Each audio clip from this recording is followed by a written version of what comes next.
Guys here above the Big A. It was Fan Fest this afternoon, or early this morning and this afternoon. A packed house here at the Big A, hoping the Angels get its opportunity to sweep the visiting Baltimore Orioles. Hi, everybody from inside the Big A. We're glad you could join us for Angels baseball here on Fox Sports West. I'm Victor Rojas, along with my partner, Mark Gubiza. Over the last two games against the Orioles, you've seen the Angels' offense and their pitching come to life. Last night, with a 2-0 deficit, that fifth inning, the offense really came to life against Jake Arrieta. Yeah, Victor, the approach was the important thing. Not trying to do too much. Fastball away, go the other way. It started there with Mark Trumbo, fastball away. Served that ball into left field, scores Torrey Hunter. Eric Ibar with a fantastic at-bat. Found all some tough pitches, gets a fastball away, does the proper thing. Bobby Brady jumping on the first pitch. You don't see that too often. Of course, finished off by Candace Morales, going the other way. So many times we've seen during the stretch in which they've struggled trying to pull that pitch. If you stay back, let that ball travel, you can have success, and they certainly had that last night. Yeah, the good thing about that offensive performance was the fact that Arrieta had retired 12 consecutive batters when they started that rally. Tonight, or this afternoon, I should say, Dan Herron trying to follow up on what Jared Weaver did last night, a complete game win for him. Herron looking for his first victory. We're just about ready for baseball. Sit back and relax. Lineups at first pitch when we return.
Jack in the Box, you can try the new Chipotle Chicken Club Combo for just $4.99 plus tax.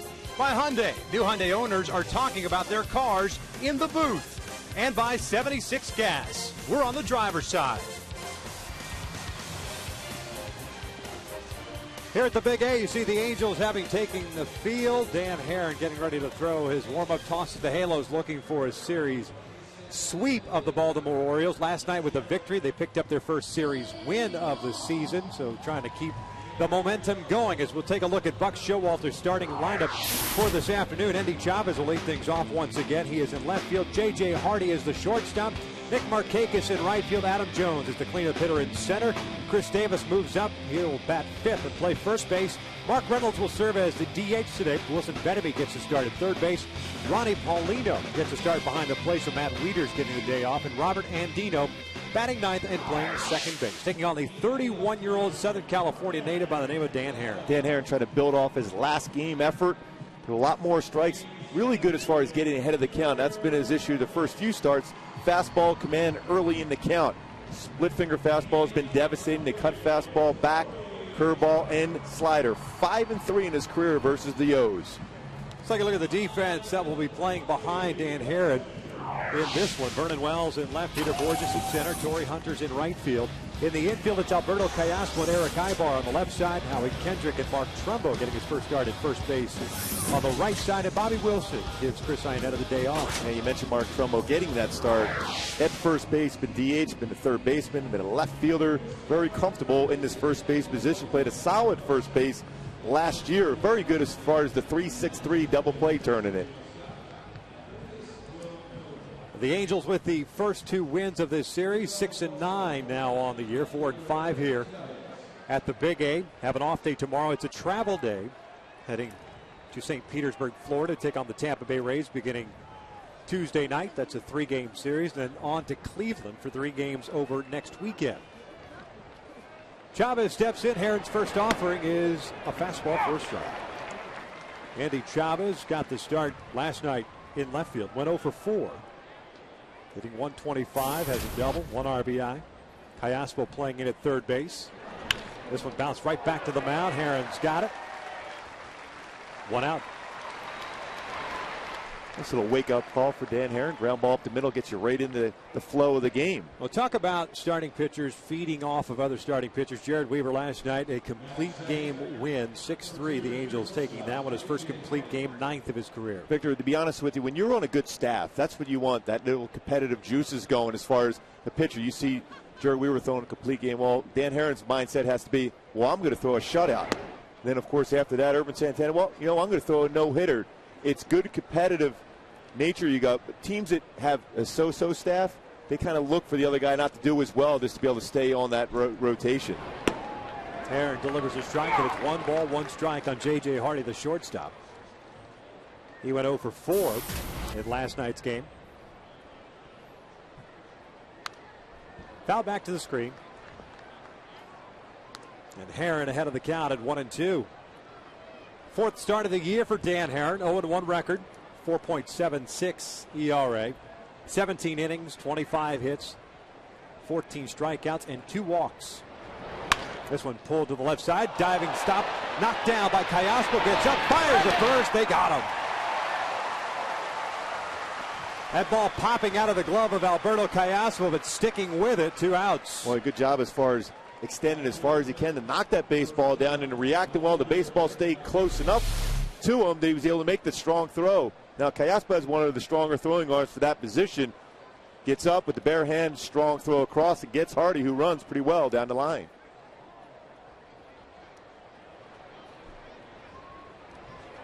So 2 down, and Nick Markakis will come up.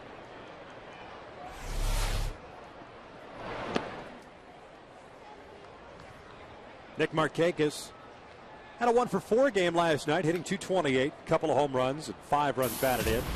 2 doubles, 1 triple. You see the .318 on base percentage. Takes a strike. Went through the first 4 innings last night.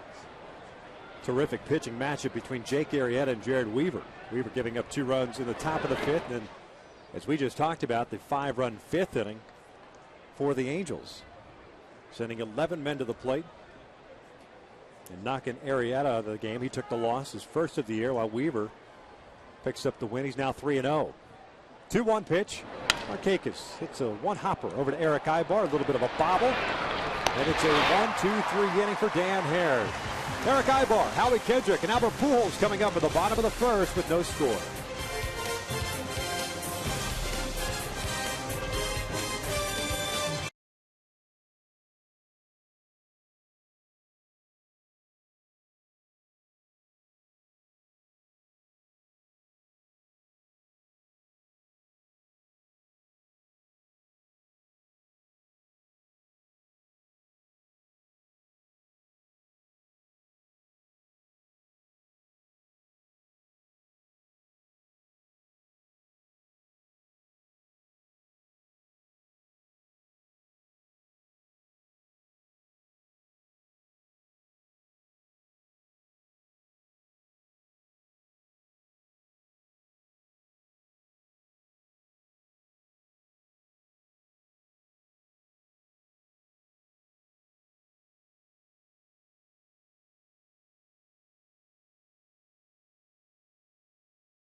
Take a look at Mike Scioscia's lineup for this afternoon's game. Eric Ivar leading things off. He is at shortstop. Howie Kendrick is at second base. Albert Pujols, first start as a DH for the Angels, is in that 3-hole. Torrey Hunter, the cleanup hitter, in right. Mark Trumbo at first. Vernon Wells in left field. Alberto Callaspo at third base. Bobby Wilson getting the start behind the plate. And it's Peter Borges playing center and batting ninth, taking on the 26-year-old left-hander from Keelung City, Taiwan. His name is Wei Yin Chan. And Chen's done a nice job so far this season. 1-0 mark with an ERA 3.27. Commands the strike zone very well. Does 3 walks in his 11 innings pitched, 10 punch-outs. Fastball 87 to 92 with good sinking action. Slider above average curveball and a very solid changeup. Baltimore signing the left-hander to a 3-year deal with a club option worth $11.3 million. That's why he is in the big leagues. Getting ready to face the Angels for the first time. Ibar climbing in from the right side. 2 for 5 last night. Had an RBI, his 5th of the year. First pitch, and that is down the line. That's a fair ball. Bettamy was playing in, had no chance at it. And Ibar will stop at second with a leadoff double.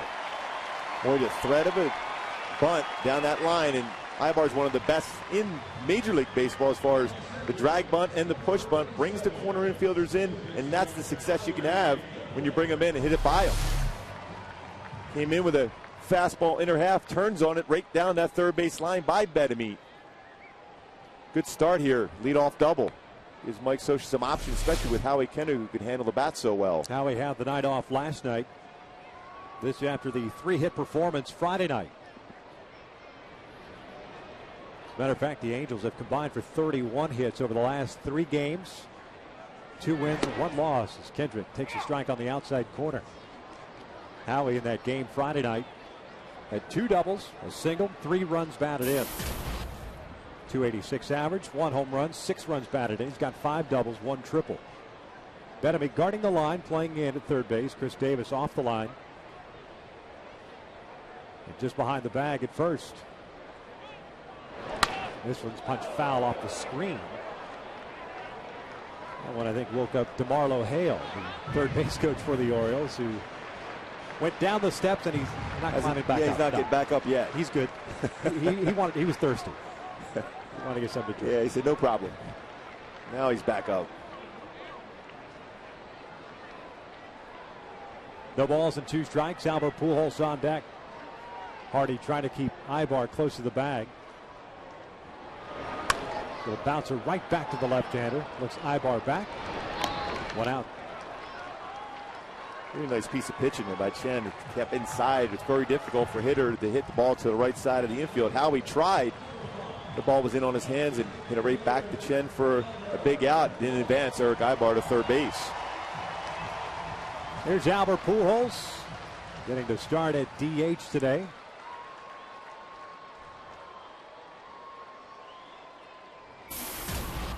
.262 average after the 0 for 3 last night. 4 runs batted in. He's got 7 doubles. 13th game as a designated hitter in his career. A .360 average in the 12 games he has batted in this spot. 4 home runs.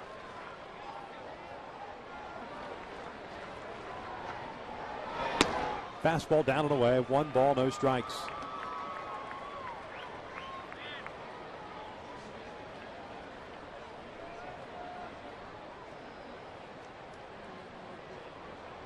Infield for Baltimore, playing Albert DePool. Andino, the second baseman, keeping a close eye on Eric Ibar. Led off this first inning with a double down the left field line. 1-0 pitch from Chen, a swing and a miss. 1 ball, 1 strike. Pretty good breaking pitch after a fastball that just missed at 92. As you can tell, even early on in the game, Chen is not afraid to pitch inside. Although Albert Pujols is very quick on that pitch on the inner half. Chen spent the last 4 years pitching in the Japan Central League for the Chunichi Dragons.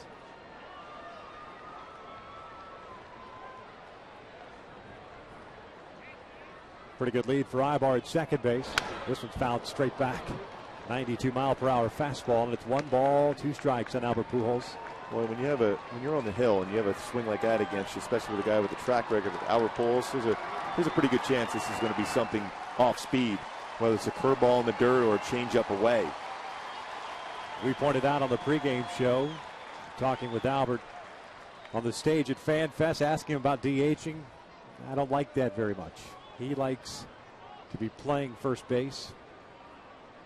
But he knew going into it, especially in the American League, give him an opportunity to just get off his feet as a designated hitter. The 1-2 is lifted out toward left field. This one chasing Andy Chavez back. Still going back, reaches up, and he makes a spectacular catch. And it'll keep Ibar at second base.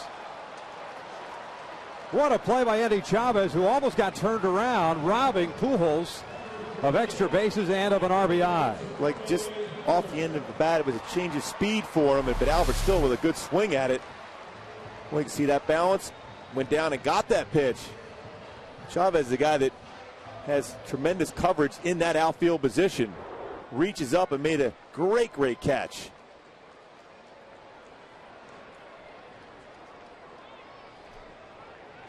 Boy, that's all you can do as a hitter. Just keeps trying to square up the baseball. Eventually the results will be there for you.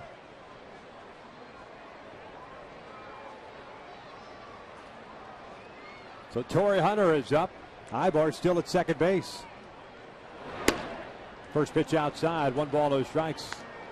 Andy Chavez has made a nice catch or two in his career. Boy, how about that playoff catch against the Cardinals? Yep. In 2006. That was one of the best catches I've ever seen, especially when you think about the magnitude of the play. Andy at that point a member of the New York Mets. The 1-0. Outside, 2 balls and no strikes. Was that Yadier Molina hit that ball? I think it was Yadier. Over the fence and left and brought it back.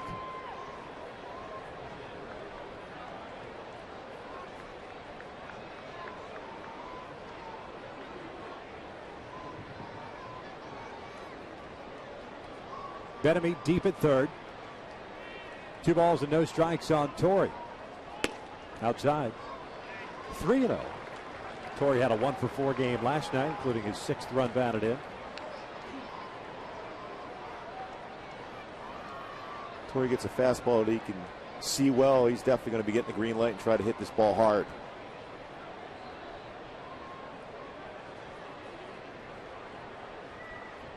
Mark Trumbo on deck. The 3-0 is down and away, and he walked him. Well, it looks like Chen was not going to give in on Torrey Hunter.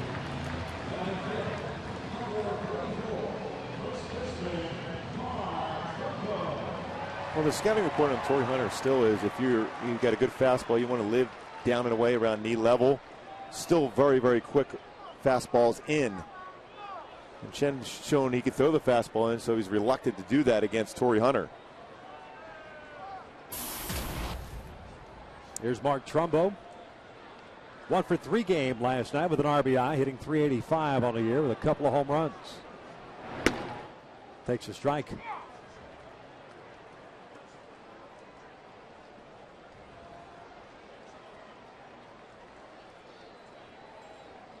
Mark getting his first start at first base this year.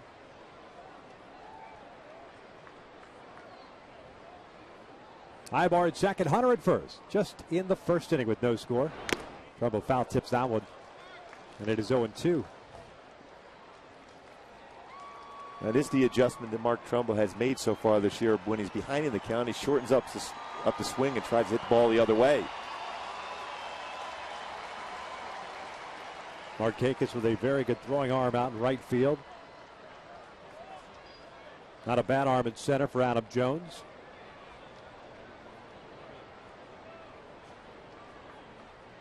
The 0-2. Chase the high fastball, and the Angels leave a leadoff double in scoring position. 1 complete, no score.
Sunday afternoon. As a matter of fact, you look around the ballpark, still filtering in here. Great crowd.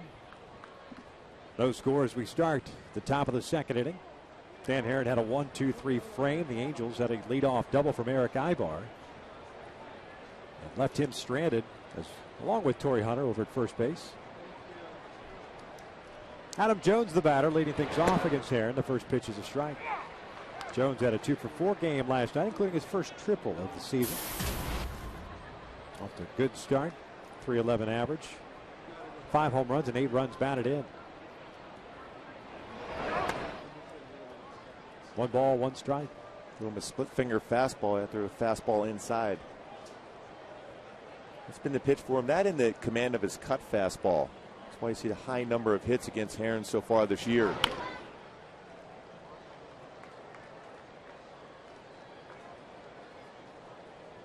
Ahead of the count at 1 ball, 2 strikes. And when you talk about feel pitches, whether it's a changeup or a split finger fastball, it's getting that feel early in the game. And you're seeing right now that Dan Herron is trying to establish that pitch, whether it's a right-handed batter or a left-handed batter against him.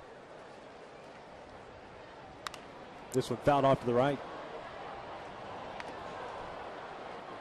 Dan coming off his start, which got a no decision against Oakland on the 17th of April. 6 2/3, his longest outing. Gave up 1 run, 5 hits, 2 strikeouts, and 1 walk.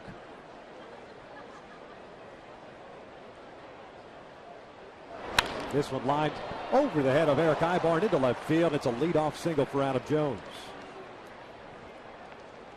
Men in black, the umpires for today's game, have Angel Campos calling the balls and strikes. Dan Iasonia is over at first base. The crew chief is Dale Scott. He's at second, and Bill Miller and his strike zone standing over at third. I like his strike zone. If I'm on the hill. I bet you did. So did Jake, and so did Jared. The hitters, not so much. That's okay. Chris Davis, the batter. He'll look at a strike. Davis, the last 2 nights, have been batting in the 8th spot in the order. With Wieters out of the lineup, he moves up to the 5 hole. Went 0 for 3. Hitting .313 with a home run. 5 doubles and 4 runs batted in. Jones with good speed over at first base. Evens the count of 1 ball, 1 strike. Yeah, so far this year, Adam Jones 3 stolen bases in 4 attempts. Dan Herron doing a much better job so far early in the year as far as slowing down the running game. Last year was a struggle for him. 21 stolen bases in 26 attempts. Jones with 3 of the 5 that the Orioles have this year as far as stolen bases. You'll see a lot of that from Orioles hitters backing out at the plate with base runners on. Just Dan mixing it up, holding the baseball, trying to freeze Jones at first base. It's when he's real quick with the pitch after that, after holding it that long. Jones takes off. The 1-1 is down low. The throw down is not in time. A stolen base.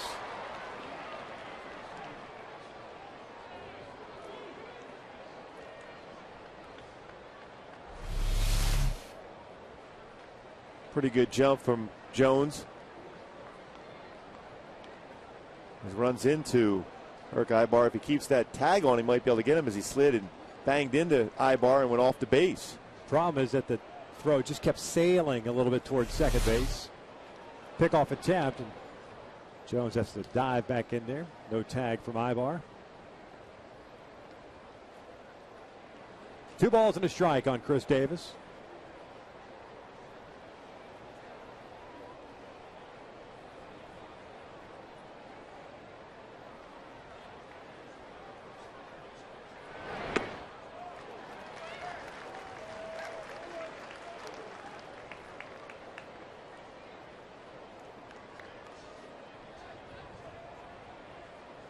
Mark Reynolds, the man on deck. Baltimore 8-7.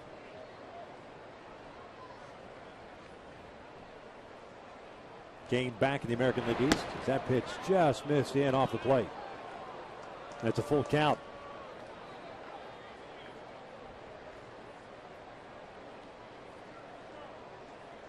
With 3-2 right now, they get an opportunity to throw the split finger fastball. Needs a punch out to keep Jones at second base. This one's fouled off to the left. Reset, do it again at 3 balls and 2 strikes. Day game here. Ball's going to carry to all fields, especially as the clouds begin to dissipate.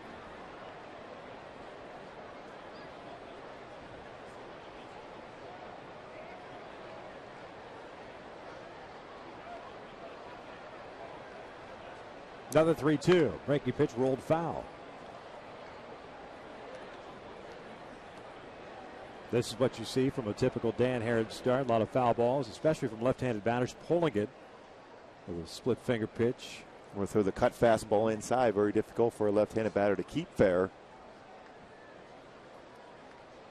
But Davis is trying to hit the ball to the right side to be able to advance Adam Jones to third base, at the very least.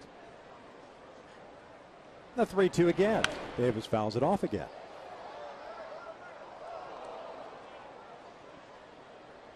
When we look between Jared Weaver and Dan Herron, they have to lead the American League as far as foul balls against them. They're around the strike zone, so hitters know that. They don't take a lot of pitches against them. They're up there hacking, but a lot of assortment of ball speed pitches foul them off.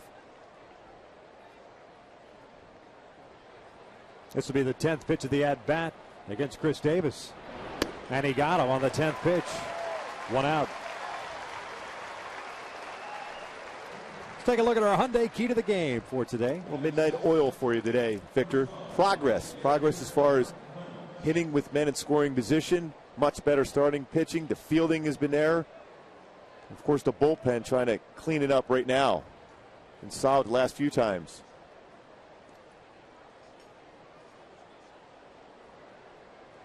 Here's Mark Reynolds getting to start at DH today. Takes the breaking ball down and away. It's 1 ball, no strikes. Reynolds last night went 0 for 3. A 136 average with 3 runs batted in. Good buddies from their Diamondbacks days, Herron and Reynolds. This is the 11th career start for Dan Herron against Baltimore. 5-3 record, a 4.21 ERA. He had 2 starts last year against the O's. 1-1 with a 6.75 earned run average. Had a tough outing in Baltimore. Year before, 3-0 against him in 2011, so he was throwing the ball much better. Swing and a miss, 1-1.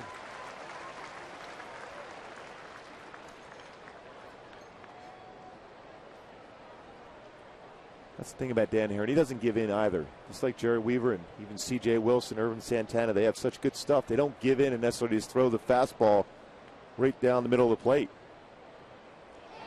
Runner goes. It's a strike to throw down. Is in time. Adam Jones is gunned down for out number 2.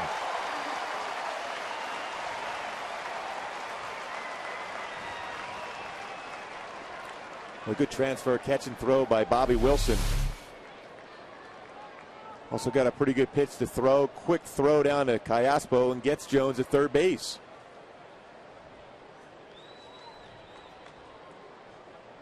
Beautifully executed with a right-handed batter up the 1-2. Down in the dirt. Nice block by Wilson. 2 balls, 2 strikes. Well, we saw Bobby Wilson in spring training throwing the ball exceptionally well. There's a solid throw to third base.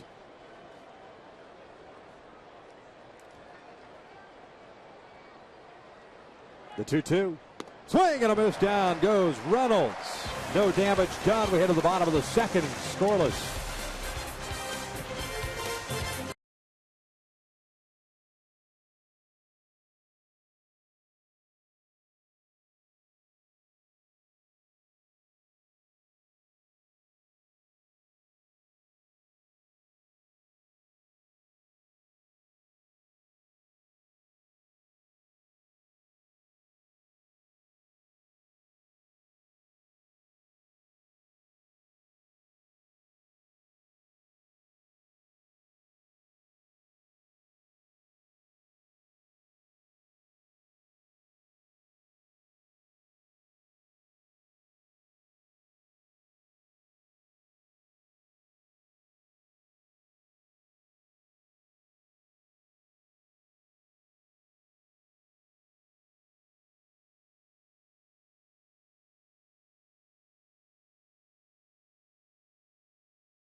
For the second inning, the Angels leaving a couple of men on in that first. We'll have Wells, Cayaspo, and Wilson here to face Wei Yin Chen, Taiwanese left-hander, who obviously taking his time in between innings here.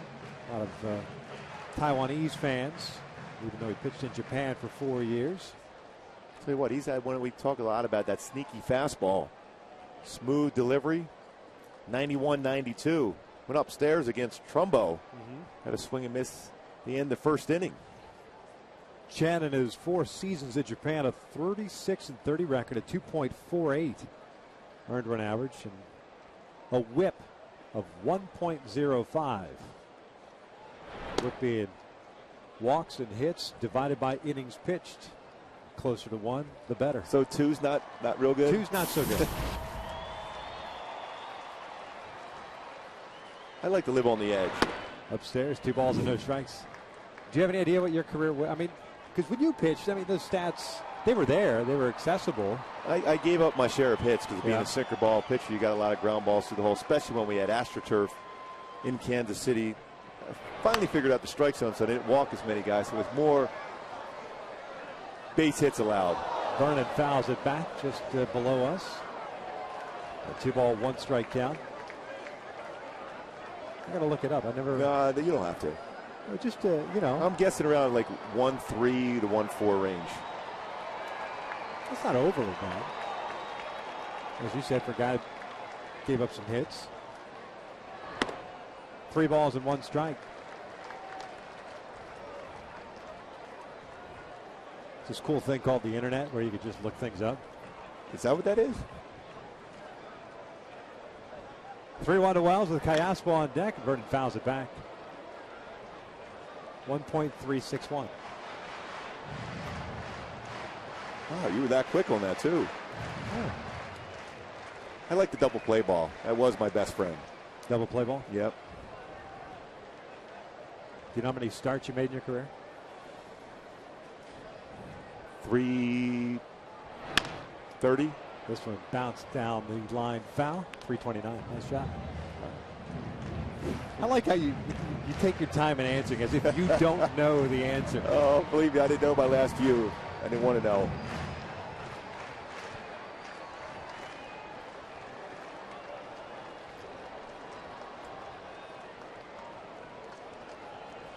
Three balls and 2 strikes on Wells, the leadoff man here in the second.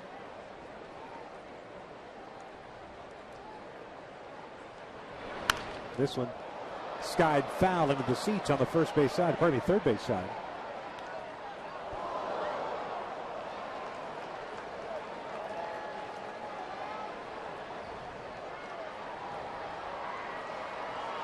Good little battle here between Vernon and Chen. And Chen, like I said, he's got a good fastball, but he also not afraid to throw a curveball either in these spots.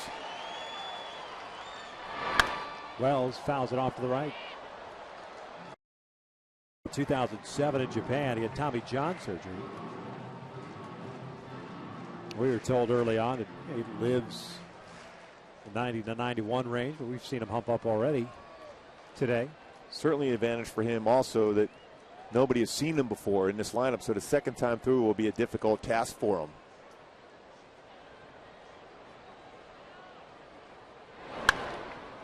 Popped up.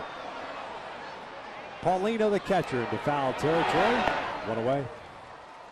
Fans, the Angels' new bases loaded plan, courtesy of Wiener Schnitzel, is a great way to enjoy the game. This plan includes a ticket and all-inclusive food and beverage package for only $30.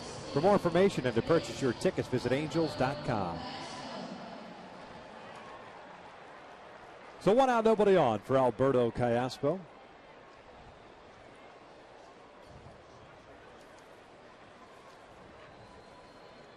Alberto came on as a defensive replacement last night. Did get an at-bat, went 0 for 1. Takes downstairs. Just a 161 average. A career .314 batter against Baltimore.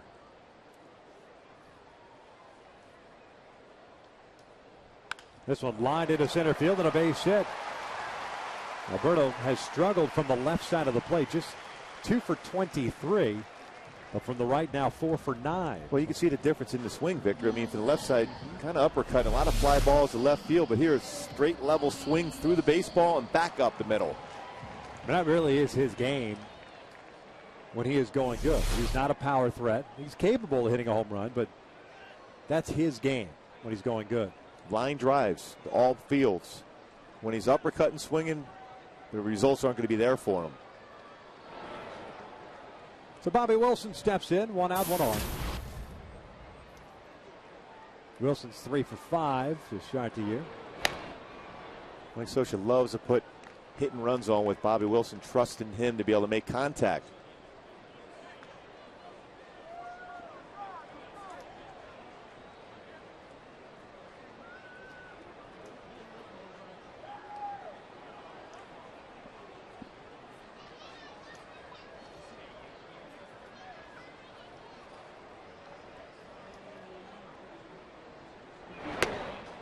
Bobby takes a strike. Chen really deliberate, as we have grown accustomed to seeing it from pitchers from the Far East. Come over here to the States, deliberate in their motion, deliberate pretty much in everything that goes on out on the mound. Especially as far as trying to slow down a running game, hold the ball, step off. Bobby lays off, and it's 1 ball, 1 strike. Wilson got into 57 games last year for the Angels at 189. Had 1 home run and 8 runs batted in. Chris Iannetta getting the bulk of the catching duties. And Chris getting the day off today. He's played in 15 games. 1-1. Bobby skies this one out toward right center field. Adam Jones drifts in and to his left. 2 down.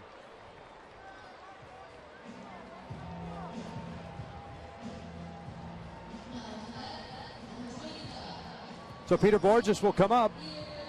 2 outs. Callaspo standing over at first. Peter so kind of demonstrate to all the fans in attendance at Fan Fest the swag walk that Torrey Hunter's trying to teach him. All to be a young player. He's a great sport about it. Yes, he is. Throw over to first, and Alberto's back easily. He probably even does that fast, doesn't he? Yes, that's the problem. Torrey actually demonstrated the walk that he wants Peter to do, and then he imitated Peter. And it was, let's just say in the old record days, Torrey's a 33 and Borges still a 45. Yes. Wasn't there another one? Is it 72 the next one? I think you so. Were around I know you. I was waiting for that one. When the phonograph came out. The little dog there by the.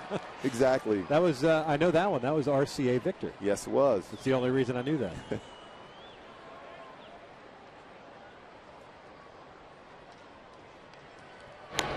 Alberto Callaspo, not much of a running threat. Chen paying close attention to him. Benamede's playing back, so if you're Peter, get the opportunity to drop one down, why not? Benamede has a very good throwing arm. He's playing behind the bag at third base. Davis holding Callaspo at first.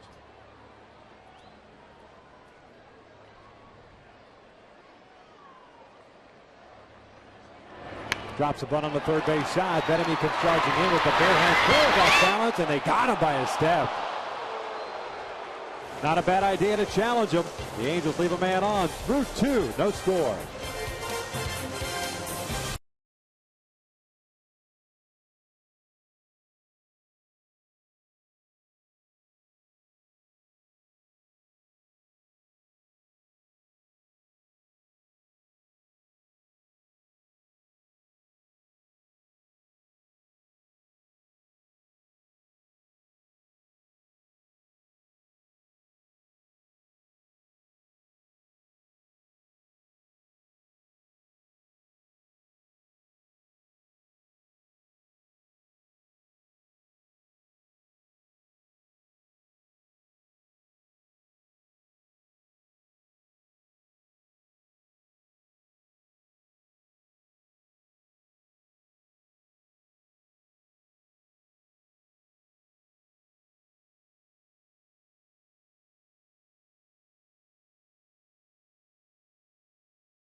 Scoreless here in the top of the third inning. And Herron's ready to go to face the bottom third of the order. Wilson Bettamy, Ronnie Paulino, and then Robert Andino.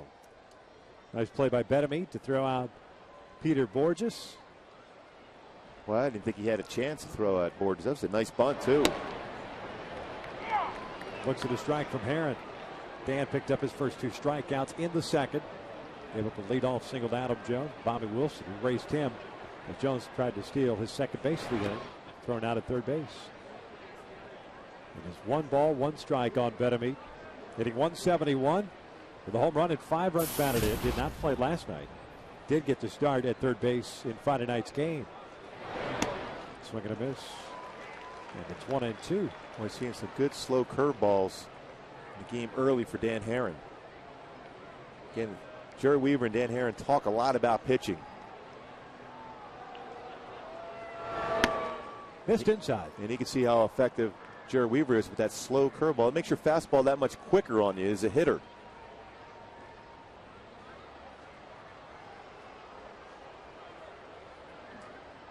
Two, got him looking down. Goes Bettamy. That's 3 consecutive strikeouts.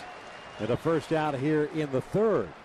And when you throw that curveball for a strike, you can sneak that fastball inside at 89 miles an hour to 2-seam fastball, catching the corner. The interesting thing about the dynamic between Jared Weaver and Dan Herron, very tight, close friends. Off the field, they hang out, they talk things over. With Jared, as we obviously have learned throughout the years, he's a guy that likes to establish his fastball early, then break into things. With Dan, it's a little bit different. He's kind of a kitchen sink guy, and that's the way he pitches. He'll throw everything regardless of the count, regardless of the situation. Yeah, because he's, like I said, it's about feel for him. He wants to have a feel for that split finger early on. Jerry Weaver can start throwing his changeup in the 4th and 5th inning and still feel good about that. Herron with the cut fastball, again, that's a feel pitch for him also. That one's down in the dirt. 1 ball, 2 strikes on Paulino, getting to start behind the plate. Matt Wieters getting the day off today.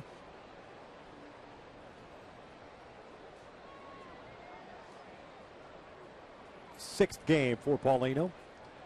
8 for 19. The 1-2 pitch. Swing and a miss. Down he goes. Make that 4 consecutive strikeouts. Well, that was a nasty split finger fastball. And the grip, be able to get on top of that pitch. Hitter reads fastball, then the bottom drops out.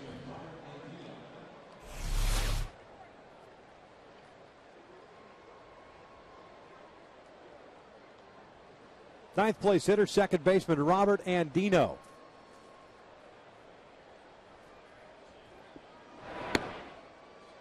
Looks at a strike. Andino had a 1 for 3 night against Jared Weaver. 296 on the year with a home run and 5 runs batted in. Loops this one out toward left center field, and that's going to fall in for a base hit just off the end of the bat. So Andino is on board. Second hit of the game for Baltimore. And back to the top of the order with Endy Chavez coming up. He was able to just get enough of that baseball off the end of the bat after a fastball, first pitch for a strike. This time an all-speed pitch and fought it into center field. Now Andino's a guy that can run a little bit also, and with Chavez at the plate, more of a singles type hitter, so you might see Buck Showalter have this movement here, although Baltimore doesn't have a ton of speed as a team. Good lead for Andino. Herron checks in on him. Chavez hit a bouncer back to Herron in the first inning to start this game off, so 0 for 1.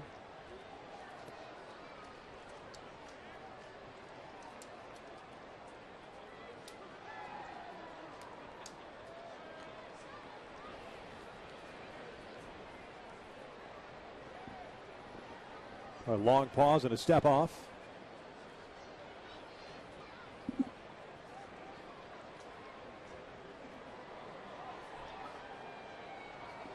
Chavez last year with Texas got into 83 games, hit .301, 5 home runs, 27 runs batted in, stole 10 bases. Takes that fastball outside, 1 ball, no strikes. Native of Valencia, Venezuela, 34 years of age. The ball he can drive is the ball down and in, whether it's a slider, curveball, even a sinking fastball. That's where his power spot is. If you can get away with the fastball, you can get a lazy fly to left. 2 balls and no strikes.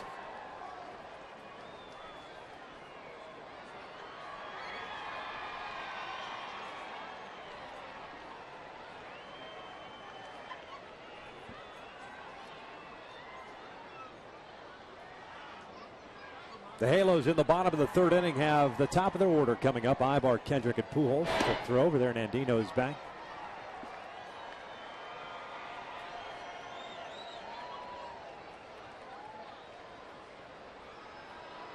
Andino had 13 stolen bases last year for the Orioles in 139 games.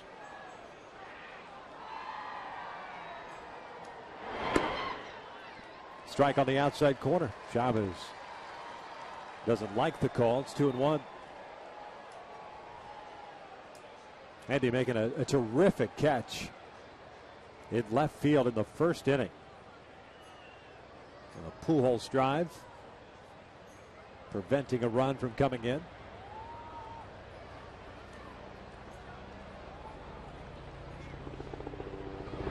Shows bunt, offers at it, and butts it foul.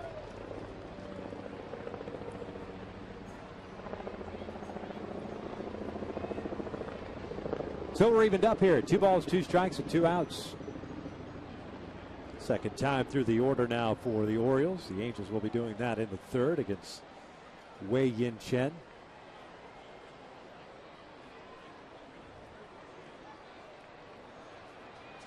The 2-2. Swing and a miss. Down goes Chavez. 3 strikeouts in the inning for Heron. 5 in the game. We're still scoreless.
Condolences to Angels first base coach Alfredo Griffin, whose mom passed away, and that's why Steve Solis, the bullpen coach, is over at first base. Alfredo's back in the Dominican Republic, so our very best wishes to Alfredo and his family.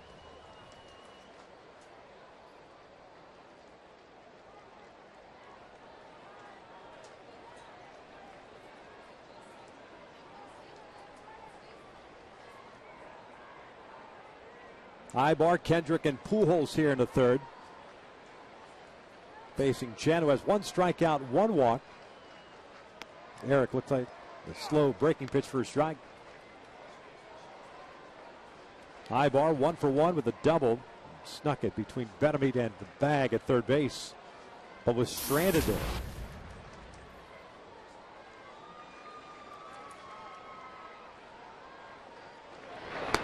One ball, 1 strike. As you can see, starting to swing the bat much better.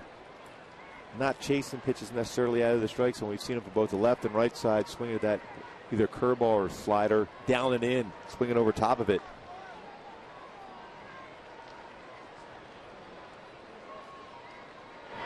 Tries to bunt one down the 3rd base line. It trickles foul, and it's 1-2. You wonder if the slow start by Eric, offensively and defensively, he's committed 4 errors, which is very rare for him, especially early on fairly routine plays. Had anything to do with contract negotiations, even though you're not in the room or having those conversations with your general manager, you kind of know what's going on. You're in the loop. And there's no doubt you think about those things. I mean, you're a human being.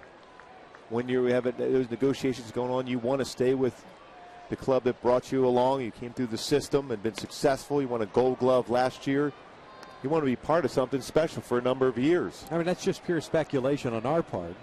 But I've been there. I mean, it's tough. It's tough not to think about it. That's why you see a number of players. They said if it can't get it done before the end of spring training, we'll do it after the season. Albert Pujols did that last year with St. Louis. This one punched the right side.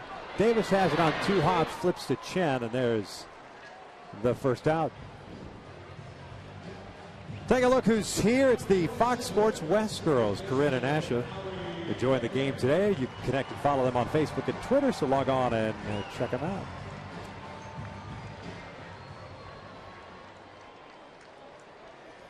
Hanging out, wearing their Angels gear. They're everywhere.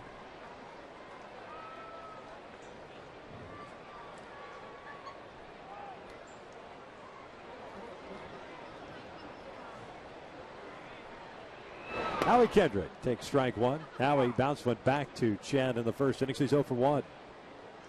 See the difference now, second time through for Chen. He started off a lot of fastballs first pitch. Back-to-back batters, curveballs. Howie trying to bunt his way on, fouls it straight back. Betemit again was playing deep.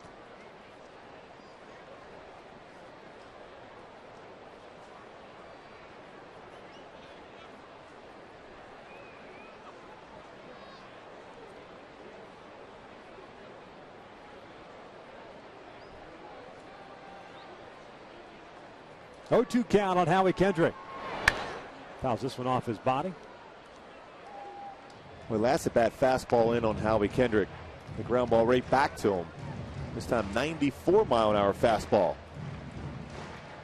Again, not afraid to pitch inside. You don't see left-handed pitchers do that too often, unless you feel pretty good about your fastball. Looks like Paulino wants the breaking pitch down low. He got it. It's 1-2. I think as a catcher, sometimes you got to be careful. It's fine to show location, but you tap that glove down low like that too soon. Certain hitters might be able to pick it up, peripheral vision and all. This is a little dribbler towards short. J.J. Hardy has it, fires on the first, and Kendrick is retired for the second out.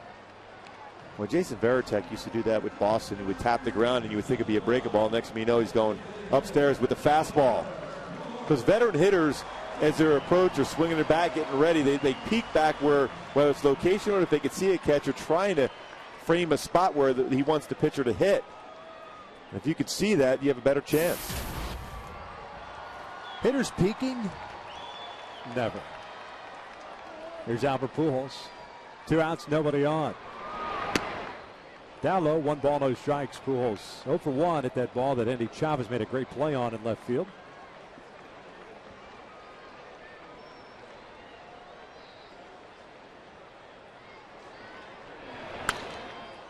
Fouls this one back. Let's go back to that first inning. Good swing by Albert Pujols, even though he was a little bit fooled. Drove it fairly well. Chavez almost got turned around in the last minute, reaching up and making that catch. Well, the thing that's so impressive about Pujols, even if he's out in front just enough, he keeps his hands back. Even though the hips were out in front, the hands were back, it still hit that ball hard. 1-1. Fooled him with the off-speed pitch, 1-2. So a couple off-speed. We've seen him against Trumbo try to go upstairs with a fastball. See if he'll try that again, or will he stay slow against Albert Pujols?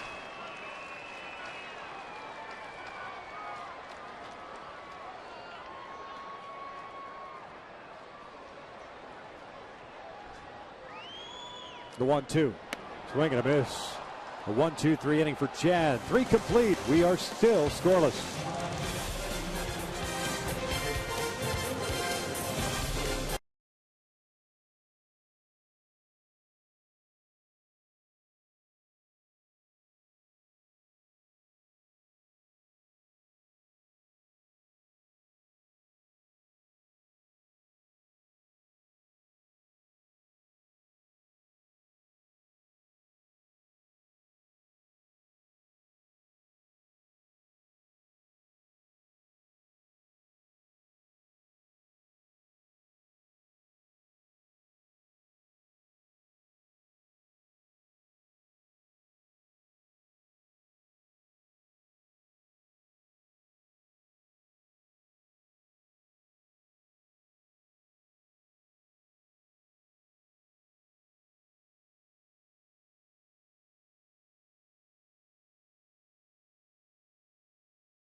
There to face Hardy, Markakis, and Jones.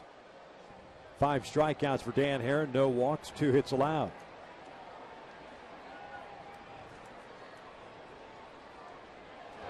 J.J. Hardy looks at a strike on the outside corner. He's 0 for 1 today, grounded out to Alberto Callaspo.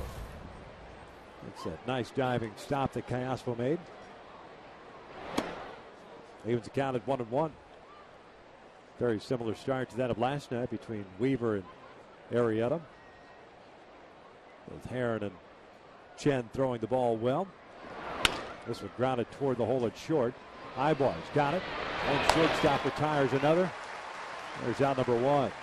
Fans, the Angels 20-game flex plan gives you the chance to choose 20 games you want to see during the season. This plan has no blackout date. It's a postseason option, and you receive a ticket to Fan Appreciation Day free. Buy your flex plan today at angels.com/mini plans or by calling 888-796-HALO. That was a nice play by Eric Ibar, coming in and strong throw on the run.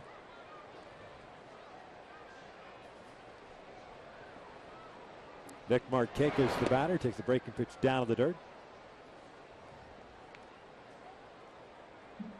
Markakis grounded out to Ibar to end the first inning, so he's 0 for 1.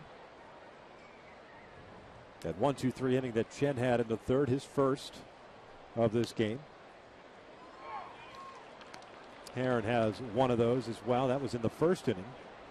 He did face the minimum 3 batters in the second, courtesy of Bobby Wilson throwing out Adam Jones. Markakis swings and misses. It's 1-2. Well, nice job as far as changing speeds again. Not wasting any time in between pitches. So far he's faced 12 batters, 7 first pitch strikes for Dan Herron in this game. Called strike 3 on the outside corner. Markakis doesn't like the call. 2 down. Well, that's some paint right on the outside corner. And that doubt as a hitter, you're coming up there after a split finger fastball, a cut fastball. You don't know what to look for. Then you paint the outside corner, maybe a little bit off the outside corner at 90. But again, you get borderline pitches when you work quickly and throw a lot of strikes. If you're all over the place as far as a pitcher, you don't get those borderline calls. Here's Adam Jones with 2 outs and nobody on. You're all right, though, with guys like Nick Markakis who have good eyes, know the strike zone, questioning a home plate umpire because they have a track record. There are certain guys in baseball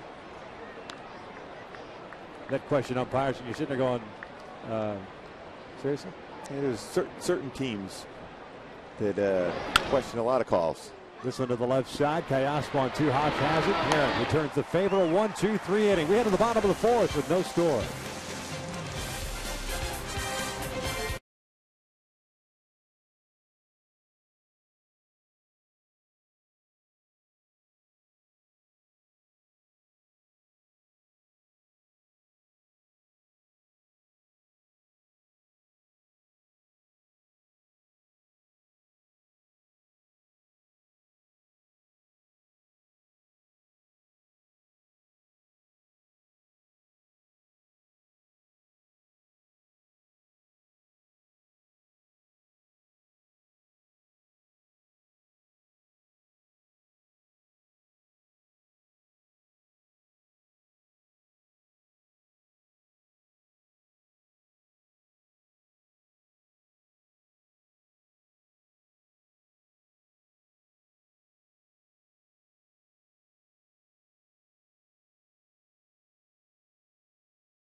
From AT&T Uverse. Visit AT&T.com/freeyourtv. Rethink possible. By CarMax. Start the search for your next car at CarMax. CarMax. Start here. And by Hawaiian Gardens Casino. Get your game on. shot of the pier down at Huntington Beach. We start this bottom of the fourth inning. Scoreless, Torrey Hunter, Mark Trumbo, and Vernon Wells. For those of you who joined us before the game today for FanFest, thank you so much for coming out. Great turnout. All the guys coming out there. Not an easy task either. Night game last night, even though it was a 6 o'clock start. Come back here in the morning knowing you got a 12:35 start, but in their unis, signing autographs, answering questions. Big crowd, too, for it. Torrey pulls it foul. No balls, 2 strikes.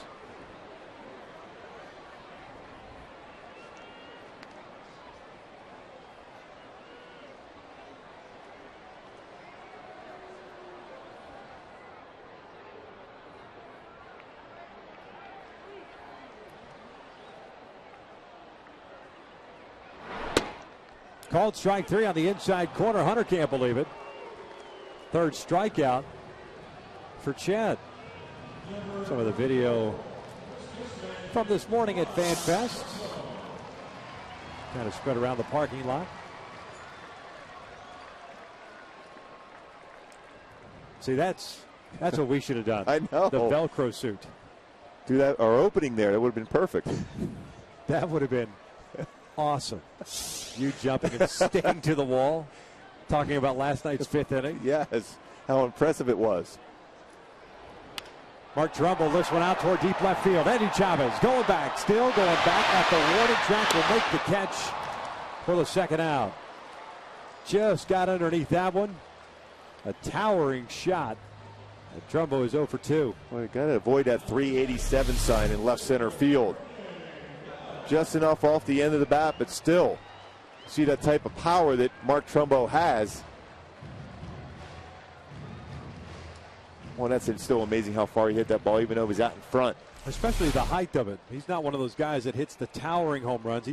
He's more of a line drive guy. It tells you how much power he has, especially out in front on an off-speed pitch. So 2 very quick outs. Chen's doing a nice job here. Facing Vernon Wells. Takes down low. Vernon popped out to Paulino in foul territory in the second, so he's 0 for 1.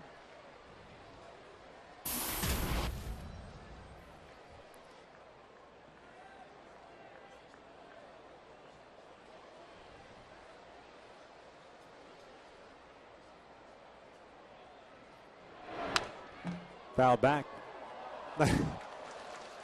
Nice job by Paulino snagging that one.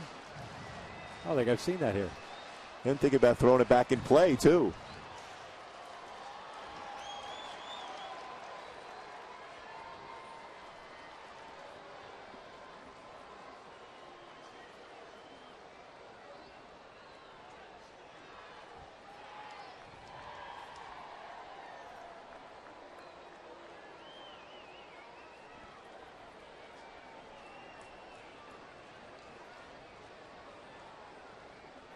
One ball, 1 strike with 2 outs here in the fourth. No score.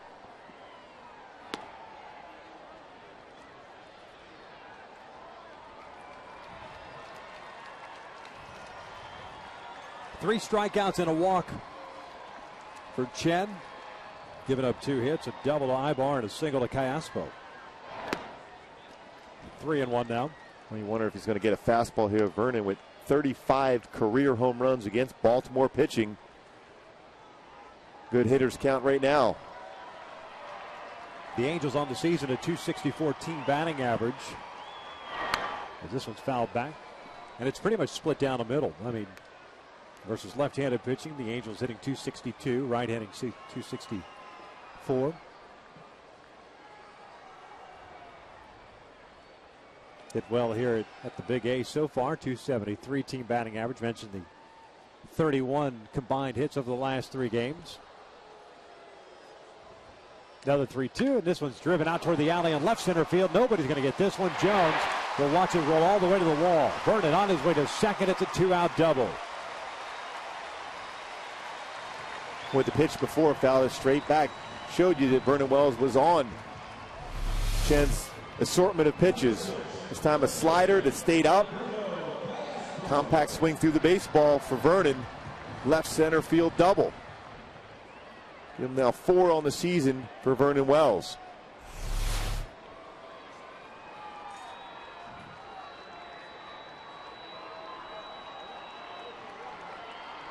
So man in scoring position for Cayaspo. Had a base hit to center field in the second.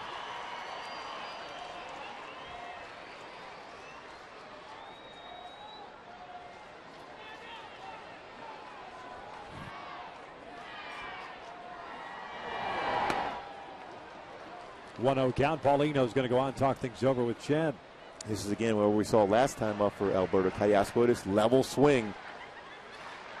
Think line drive. That's the approach you want.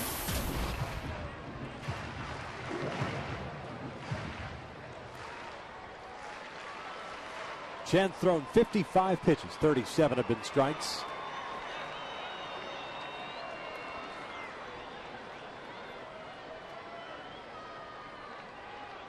The 1-0. Thought about pulling the trigger. Takes a strike. Evens the count.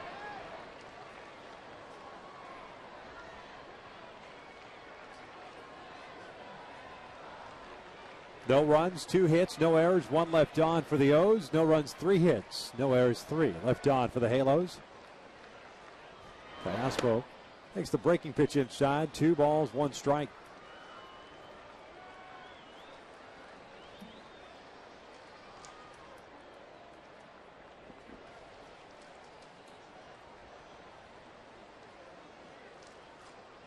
Jones in center and Markakis in right, both very shallow. Wells leads off at second base, and Alberto punches it foul into the seats. 2-2.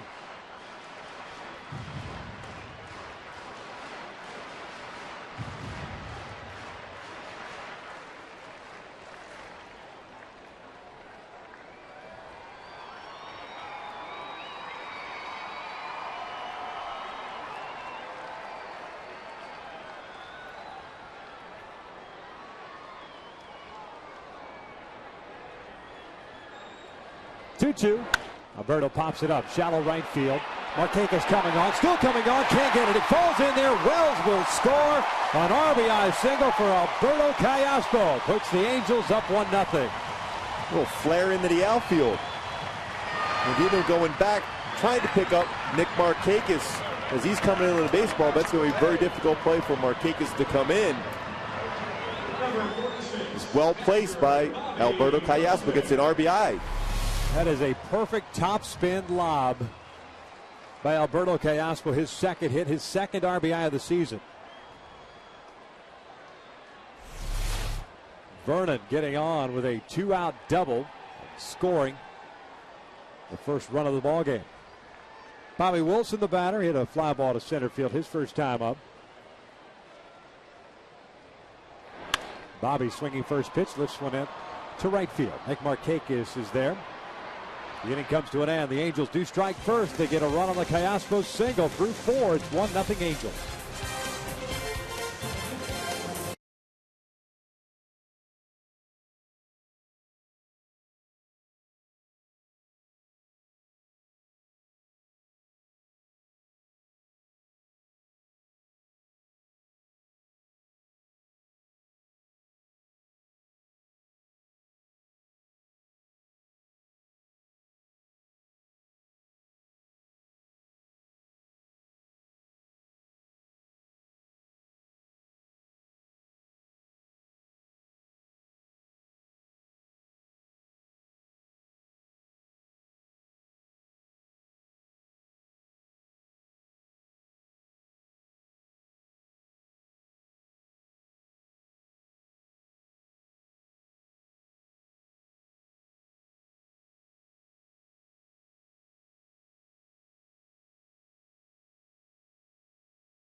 Eventually, the Orioles lost to Pittsburgh in that World Series in '79. We are family.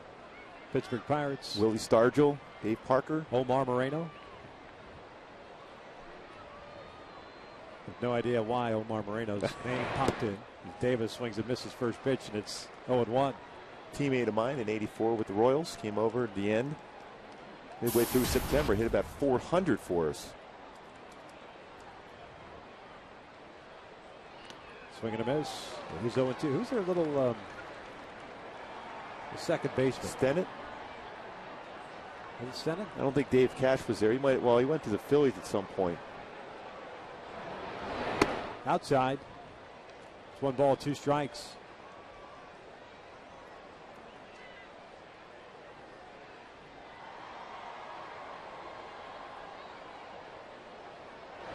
Swing and a miss on a breaking ball. Wilson will have to throw on the first and complete the strikeout. There's out number 1. Second time that Davis has gone down swinging today. Well, Dan Herron's has that all-speed pitches working today. Establishing the fastball early on. Then nasty split-finger fastball. Nice job by Bobby Wilson to keep that ball in front of him. That ball hit the dirt in front of the plate. 7 strikeouts for Herron. Not unusual for Dan Herron to get his strikeouts. He definitely does not walk many batters. 6-to-1 ratio just about last year. The first pitch to Mark Reynolds is in for a strike.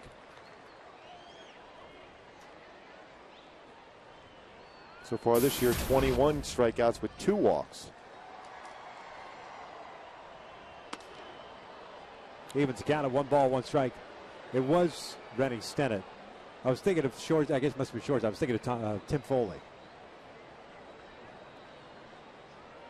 Mad Dog, Bill Madlock at third base. Dave Parker, the Cobra. I need some more nicknames like that. Yeah, good old days. No doubt. That was one scary person to face. Dave Parker. Yeah.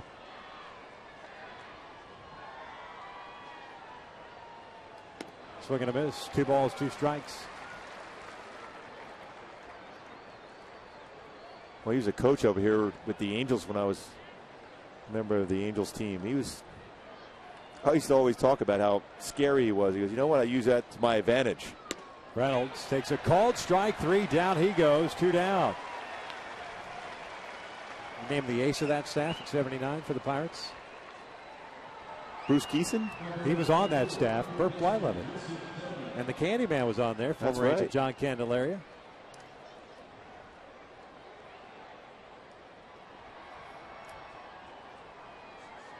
Eight strikeouts now for Herron. Wilson Bettamy takes that pitch down and in. Sees it high for Herron in strikeouts. He had 7 in his second start against the Minnesota Twins. Bettamy loops one out to center field. There's a base hit. A 2-out knock. The second time in the game in which the Orioles have done that. They did it also in the 3rd inning, but then Chavez struck out to finish off that frame. Like you said, Dan Herron will give up a share of hits because he's around the strike zone so much, and you'll see a number of flares into the outfield. A couple of them been flare base hits for Baltimore against him. On that cut fastball or split finger fastball just off the end of the bat.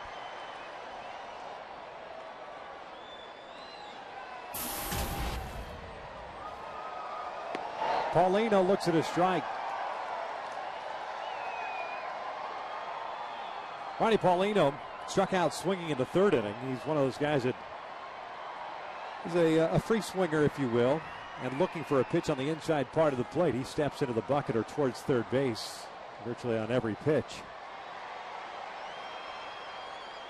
The 0-1. And that's where you see the target being set up by Bobby Wilson, almost in the left-handed batter's box. Keep that 1 foot in the strike zone, but making sure by giving that target to Dan Herron that he stays away from him.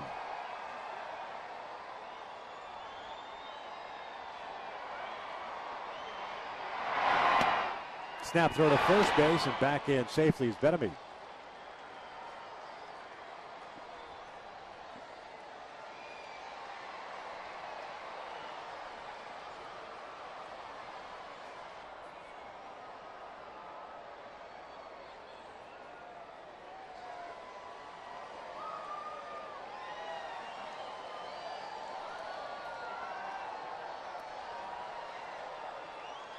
Benamite doesn't run real well, but a lot of times, especially as a catcher, they're the guys you can pick off because they're trying to get that bigger secondary lead.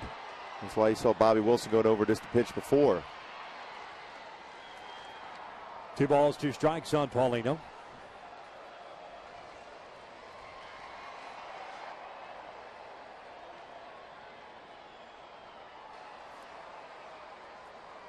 Getting to start behind the plate. Matt Wieters getting the day off. He caught the first 2 games.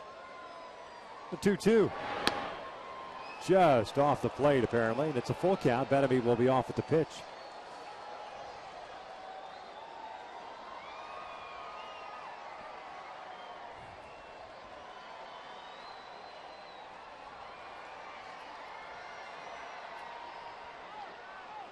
Time's called. Wilson wants to run through the signs again with Herron. You see Trumbo playing behind Benamite over at first base.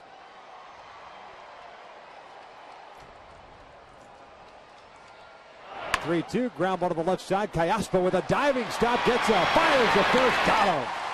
Nice play by Alberto Callaspo, who's done it with the glove and the bat today. We head to the bottom of the 5th. Angels still up.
Dan Herron threw 5 innings. The Angels lead it 1-0. You see Herron talking about his pitches.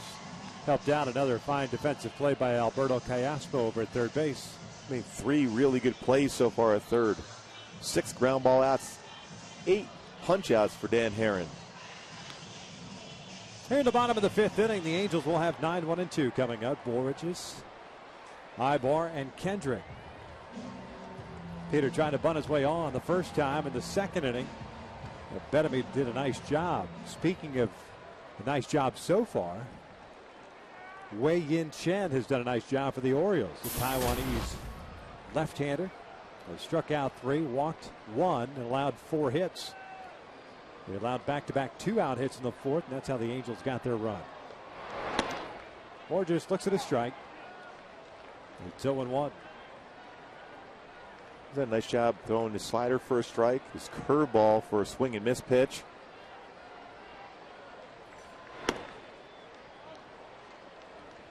Trying to bring that fastball on the inside corner.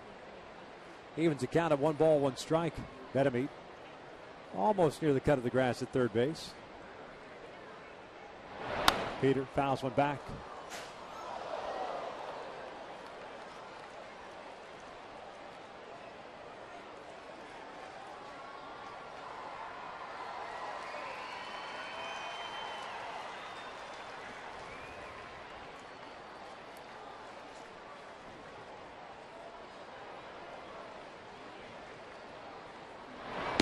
Lays off.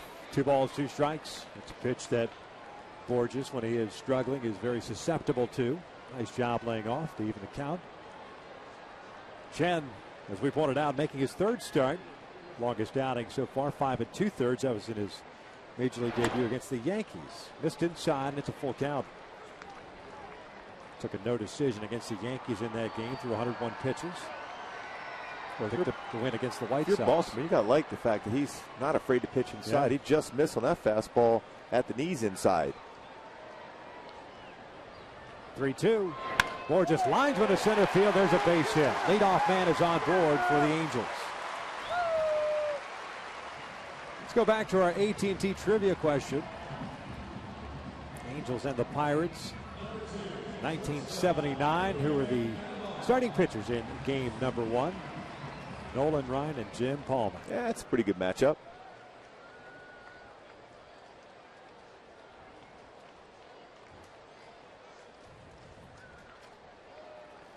The man threw pretty hard. Yeah. Even when he was like 45, 46, still throwing mid-90s. Is Stoney still there? Flanagan was, right? Mike Flanagan. McGregor. I think Stoney was there. Ibar showing bunt, takes downstairs, and it's 1 ball, no strikes.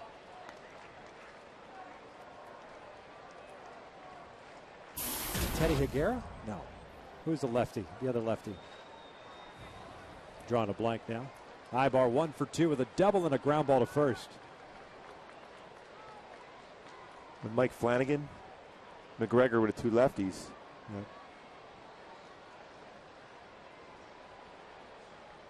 Bettamy playing in at third base.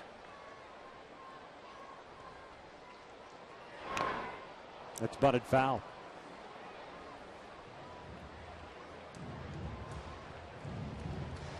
It almost appeared that Eric Ibar was bunting for a hit there. Well, if he wants to push bunt to the right side, he's got an excellent chance of not only getting the job done as far as advancing Borges, but maybe even get a base hit out of it. Because Davis has to hold on the base runner. Chen falling over towards the third base side.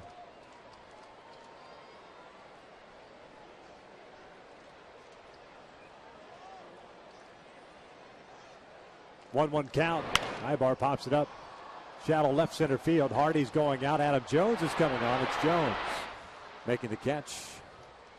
Borges remains at first base.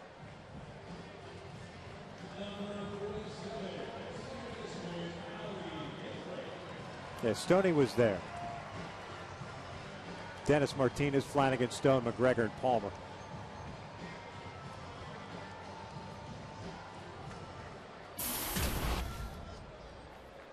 Pretty solid staff, as usual, back in the day for Baltimore.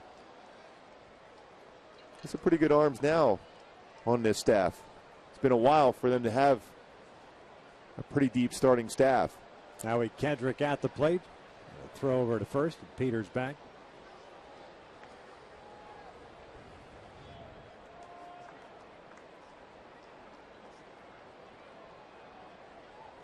Guy I was thinking of was Tippy Martinez, which was a couple of years later. Closing games for him.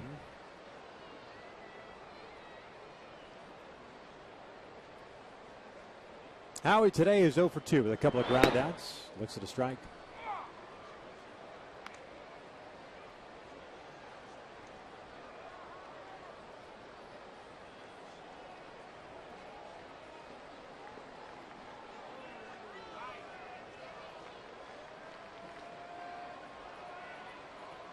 Borges with that leadoff single. Second time the Angels have had their leadoff man on board. Ibar did it in the first with a double and was stranded in scoring position. Down and in. 1 ball, 1 strike. 71st pitch of the afternoon for Chen. 47 strikes thrown. Chen does a great job as far as holding the baseball. Very difficult if you're a base stealer. You're trying to go on first movement from a left-handed pitcher, but it's tough to time him.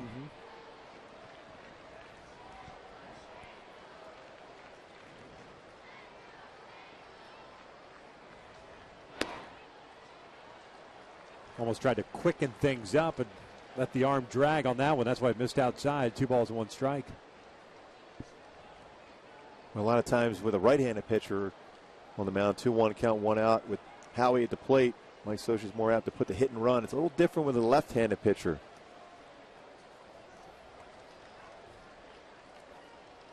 Borges has one stolen base on the year. He's been caught once. This one's pulled over to third. Benamed has it, feeds Andino for one. The relay on the first is in time, a double play, and the inning comes to an end. 5 complete here at the Big A, and it's still a 1-0 Angels lead.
Been fantastic. He has the strikeout pitch working, but it hasn't just been the fastball. It's been the cut fastball there against Reynolds. He's been able to throw his slider consistently, his split finger fastball, all his pitches working, get ahead of the count, controlling the strike zone. The important thing for Dan Haren with 8 punch outs in this game, controlling the strike zone and then finish it with a cut fastball, slider, curveball, even split finger fastball combination. Now he's going to face 9-1-2 here in the 6th inning as Robert Andino swings through the first pitch. 0-1 count. Andino had a 2-out base hit in the 3rd inning. So he's 1 for 1.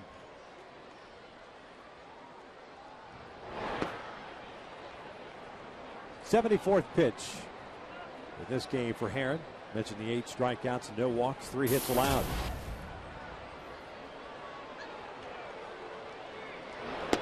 Offered at it, with Cayaspo playing back.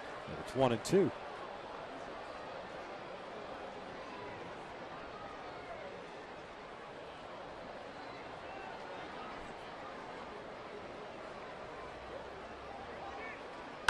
Andino flips one out to right field. Torrey Hunter back a couple of steps, 1 away. Be sure to log on to FoxSportsWest.com. Check out the features, including the Rangers and Angels battle in the West. Who will win the battle for LA? Clippers and Lakers. Lakers playing right now. Clippers play tonight. And the Kings playoff run. Game 5 tonight. You going? Well, it'll be a tough flight. You're a big leaguer. Yeah. I have those connections. Go straight to... Go up there to Vancouver, no problem. Orange County Airport, yes. Short flight. And still make it down to Florida for Tuesday's game. He goes straight from Vancouver. Yep. Chavez takes a strike, and it's 1-1.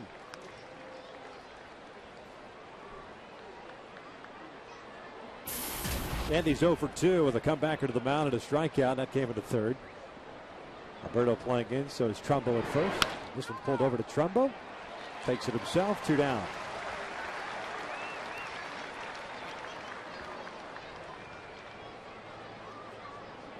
Dan Haren's done a great job of mixing up the pitches. Pitching quick. Field is making some solid plays behind him. 7 ground ball outs for Dan Haren. The only fly ball out was that one that Andino just hit. J.J. Hardy, the batter. 2 ground outs for him, 1 to third, 1 to short. Takes inside for ball one.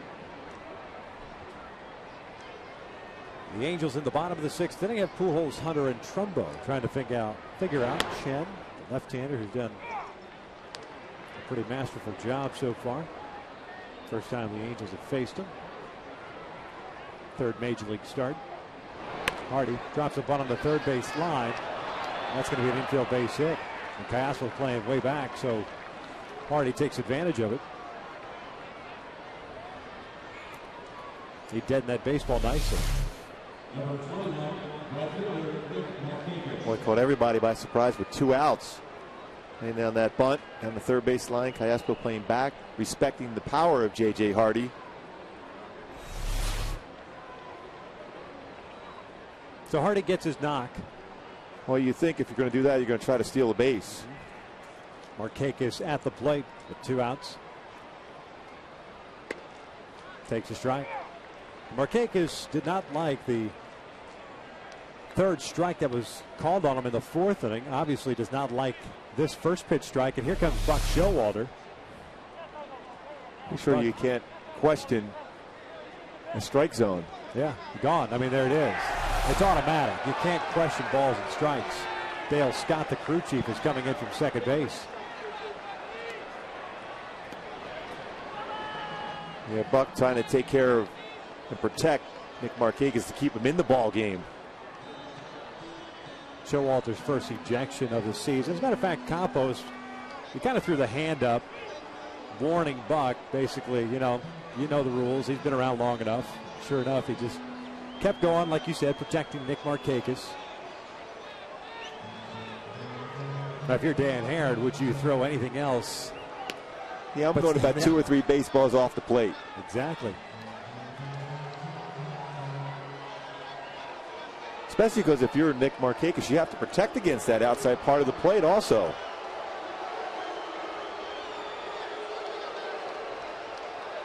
And Buck getting his money's worth and trying to slow down Dan Herron, but Dan Herron's getting some pitches in between here just to make sure he stays loose.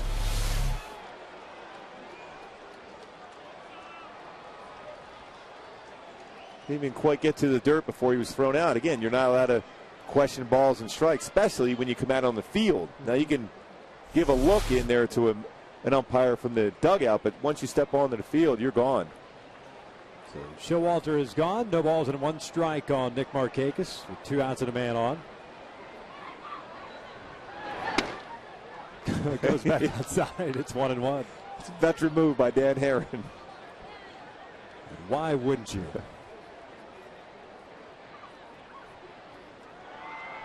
John Russell's the bench coach for the Orioles.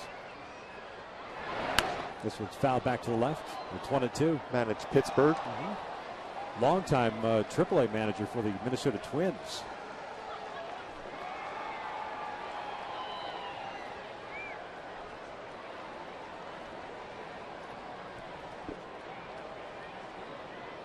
A 1-2 count with 2 outs here in the 6th inning. Hardy over at first base. Dan checking in on him.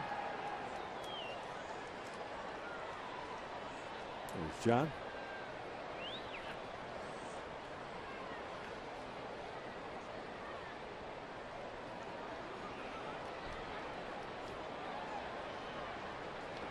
In the dirt, smothered by Wilson. Hardy stays at first base. Bobby Wilson so solid defensively. Pitchers love throwing to him. He calls a good game, quiet behind the plate, but very good as far as pitches in the dirt to keep in front of him.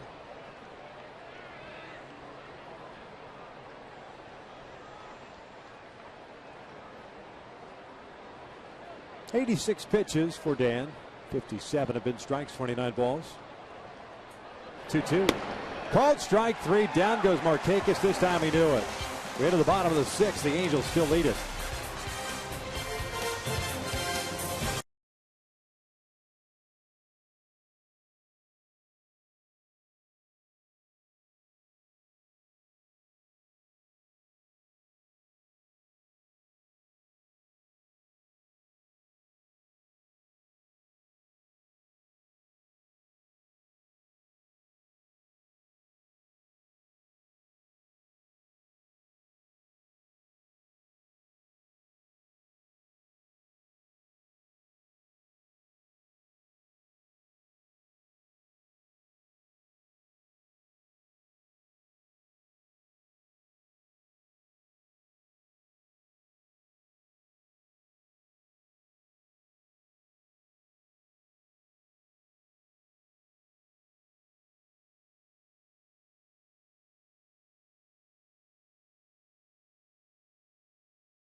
Bottom of the 6th inning with the Angels leading it by the score of 1-0.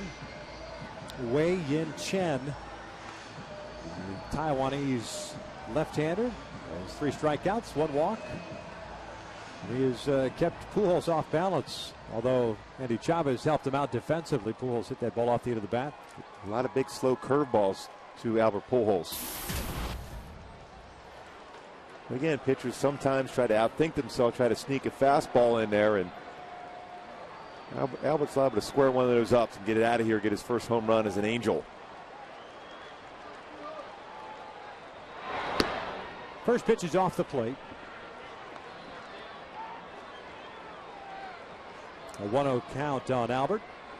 It will be followed by Torrey Hunter and then Mark Trumbo. 3 infielders on the left side. Here's the 1-0. That is fouled back. 1 ball, 1 strike. Well, he did go after with a fastball. First 2 pitches.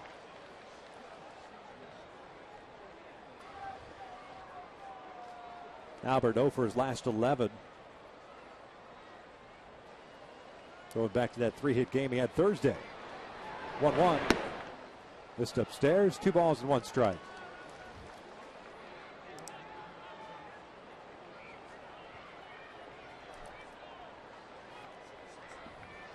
Outfield straight around against Albert. Swings through that one. 2-2.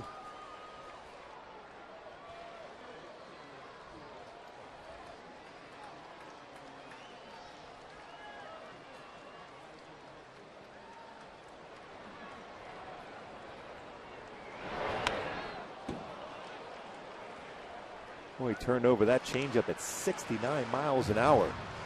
Pretty good job for Albert Pujols just to foul that pitch off. First one we've seen out of Chen in this game.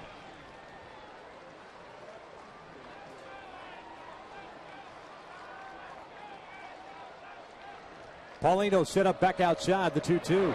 This one's fouled back.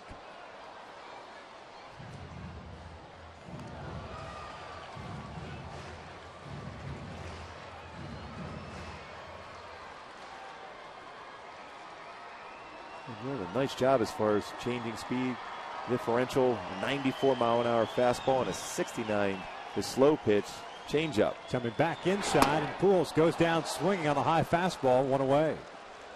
Second time he's gotten Albert today. 4th strikeout for the left-hander. Here comes Torrey Hunter. Well, inside, we talked about how effective he has been throwing inside. Even as quick as Albert is on the fastball inside, that's almost impossible of a pitch to be able to make contact with.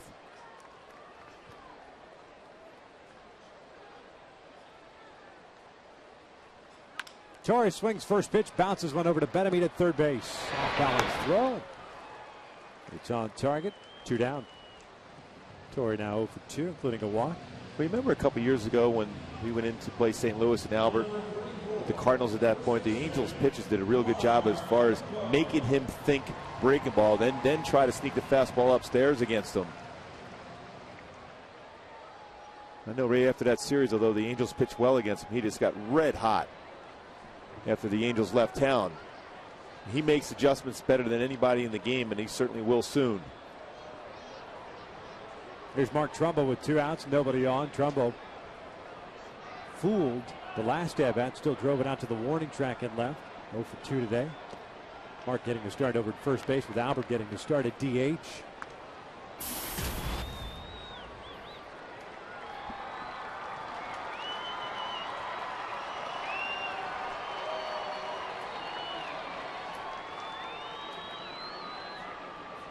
Trumbo struck out on a high fastball in the first inning against Chen.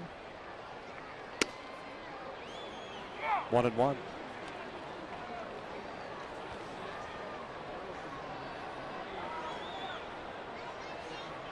He's got real good fluid mechanics. It's out over the front leg very well.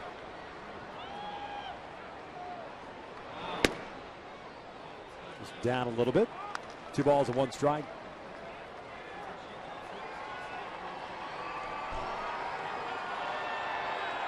The Halos got back-to-back hits with 2 outs in the 4th inning to plate the only run in this game. Wells with a double up the alley in left center field, and Kayasper with a flare single out to right. 2-1 pitch on its way from Chen. Downstairs, 3 balls and 1 strike. Vernon on deck.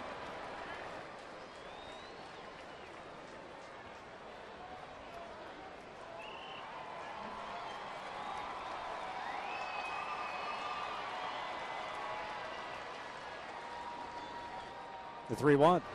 This one's fouled back, full count.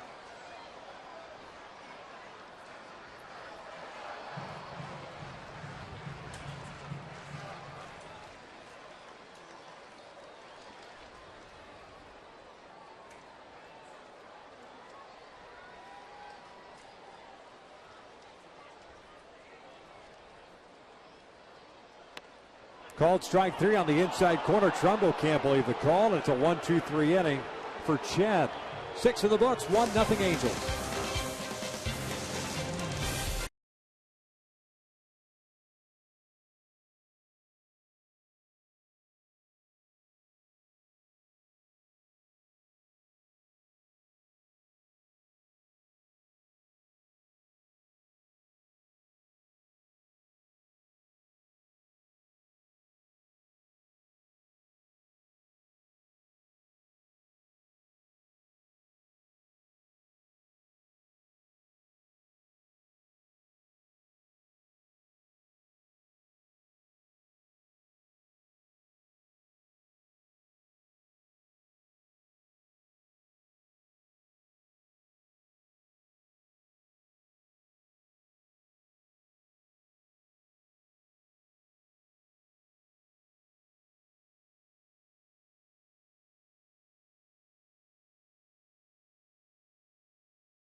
Patty melt from Carl's Jr. with jalapenos, pepper jack cheese, and Santa Fe sauce. It's a spicy twist on a classic burger. By AT&T, the nation's largest 4G network. AT&T, rethink possible. And by Dodge. Top of the 7th here at the Big A. It is 1-0 Angels. Jones, Davis, Reynolds, 4, 5, and 6 for Baltimore. They face Dan Herron. 9 strikeouts for the right-hander. No walks. 4 hits allowed. Jones has one of those hits, a leadoff single in the second. The Orioles begin to scramble in the bullpen. Guys starting to stretch out there. Chen has gone his longest outing in his brief big league career, 6 innings. Still very effective, though.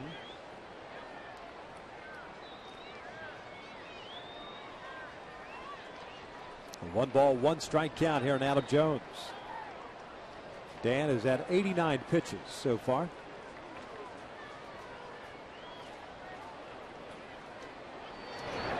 Swing and a miss. 1-2. Challenging him with a fastball up. Well, when you get hitters to think about off-speed pitches, you can go up the ladder with your fastball.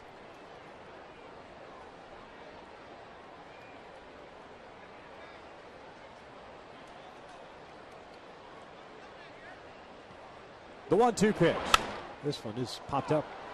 Howie Kendrick drifting out into the outfield grass. 1 out. This copyrighted telecast is presented by authority of the Los Angeles Angels of Anaheim and may not be reproduced or retransmitted in any form, and the accounts and descriptions of this game may not be disseminated without the express written consent of Angels Baseball LP. So 1 out, nobody on for Chris Davis, who's 0 for 2 with a couple of strikeouts.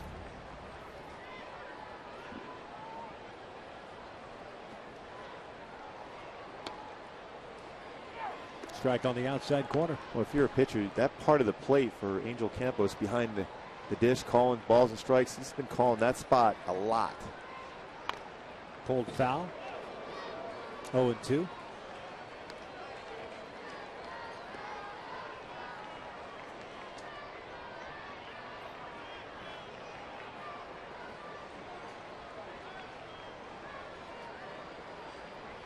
Former product of the Texas Rangers, Chris Davis. Fastball just missed off the plate. Thought he had him. And it's 1-2. Davis and Tommy Hunter going to the Orioles. Exchange for Koji Uehara. Big believer in that 0-2 pitch just off the outside corner. Going back outside, the 1-2 is off the plate, 2-2.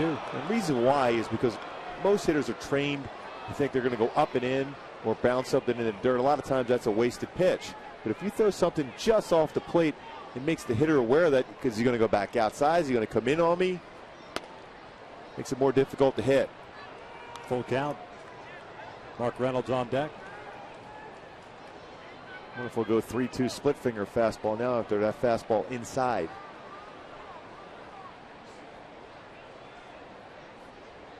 (3-2) missed outside. He walked him. First walk issued by Dan Herron. It comes with one out here, the seventh. This after starting Davis at no balls and 2 strikes.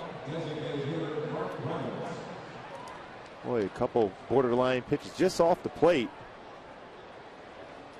It was worth taking that shot. That been called a strike throughout the entire game. Here's Reynolds, who's 0 for 2 with a couple of strikeouts. He's serving as the designated hitter.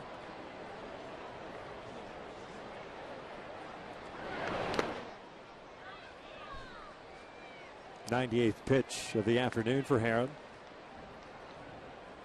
Season high for him.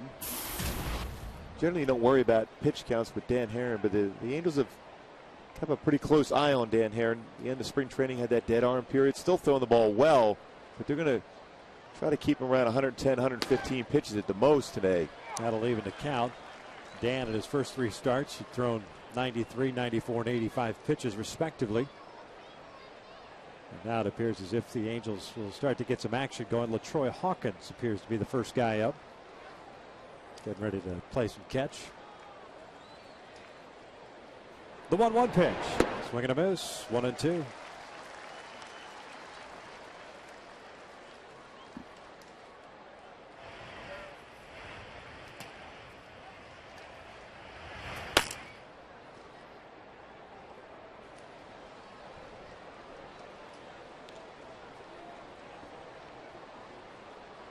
Short lead for Davis at first.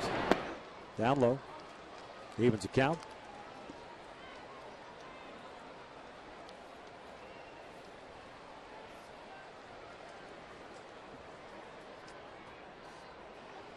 He's got him twice so far on fastballs. 2-2. Breaking pitch lifted in the air. Shallow left field. Ibar going out. Wells coming in. Vernon Wells reaches out, makes the catch. Second out of the inning. Nice job by Vernon Wells on a dead sprint. Well, that is a fantastic play by Vernon Wells. He had to go so far because he's playing deep, respecting the power from Mark Reynolds. Off the end of the bat. You see how far he's coming in on this baseball as Ibar's going far out himself. He never took his eye off the baseball, looked into the glove. Good communication. Eric Ibar gets out of the way, and Vernon makes an outstanding play. Freight train coming. You better get out of the way. Yeah, that's a good idea by Eric Ibar. So 2 down. Davis still at first. Wilson Betemit looks at a strike. Betemit's 1 for 2. He struck out looking at a third. Singled and was stranded in the 5th. Well, we've seen some great defensive plays by the Angels today. Berlo Callaspo's had a couple over at third base. The 0-1 pitch. Outside. 1 ball, 1 strike.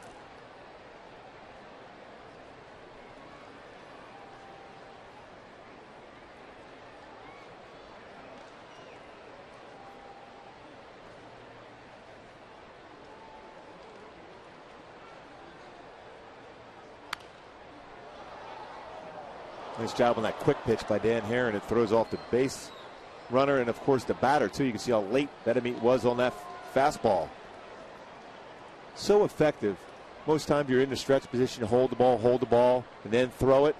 But if you can go in there and just have that little bit of a discernible stop and then make the pitch, catch everyone off guard. Got to be a fastball, though? I think so, because you can still make an adjustment on an off-speed pitch. Gets there a little bit quicker on the fastball. Here's the 1-2. Davis takes off. The pitch is down low. The throw down to second is in time. Bobby Wilson, second base runner. He's gunned down today. And the inning comes to an end. 7th inning stretch time here at the Big A. The Halos with a 1-0 lead.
Angels baseball is brought to you by El Pollo Loco. Crazy you can taste.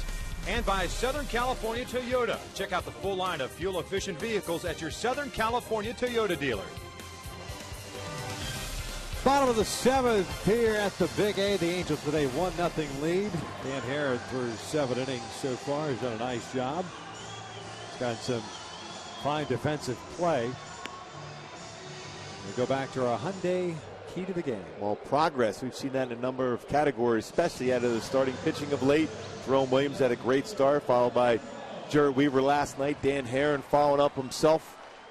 Of course, the defense, solid defense, and not exactly a ton of hits today, but it made it count, especially when you have a guy like Dan Herron throwing the way he's throwing. Vernon Wells, Alberto Callaspo, and Bobby Wilson here in the Angels' half of the 7th inning. It's Wei Yin Chen. The left-hander has 5 strikeouts and 1 walk. Vernon swinging first pitch, lofts one out toward right. Just off the end of the bat, Markakis makes the catch, 1 out. Chen now at 87 pitches. The Orioles have action in their bullpen, or at least they have somebody loosening out there playing catch lightly. It's Darren O'Day. The Angels saw him 2 nights ago.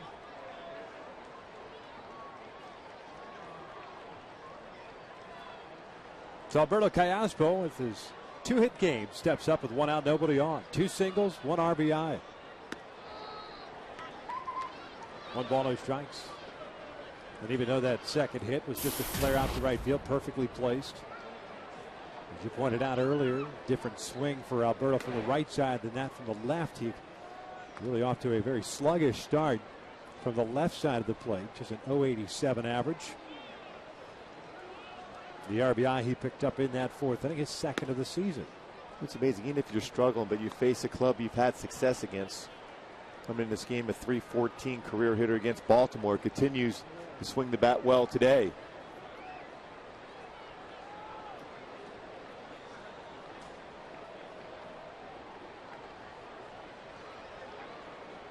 Ahead of the count at 3 balls and no strikes.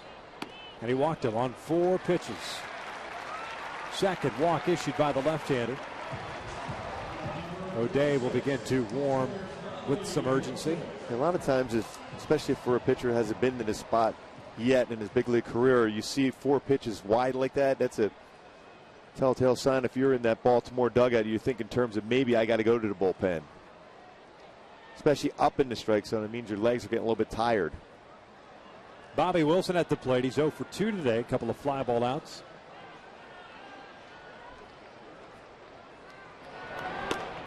Takes downstairs. That's 5 out of the strike zone. Rick Adair, the pitching coach, is going to come out, give O'Day an opportunity to get loose and also talk to his young lefty. Chen, as we pointed out early on in this game, just 26 years of age after 4 years in Japan. Signing a 3-year deal in the offseason with the Orioles. He's been extremely impressive in this game. Anytime you can strike out Albert Pujols twice, tells you got pretty good stuff.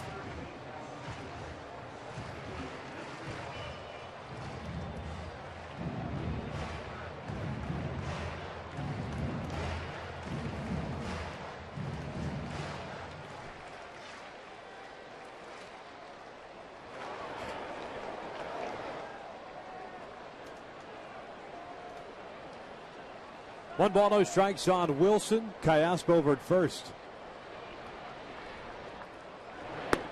Downstairs. 2 balls and no strikes. Well, if you're Bobby Wilson right now, unless it's right down the middle of the plate, you might as well take one. Because he's going to throw the exact same pitch 2-1 if he does throw one in the strike zone.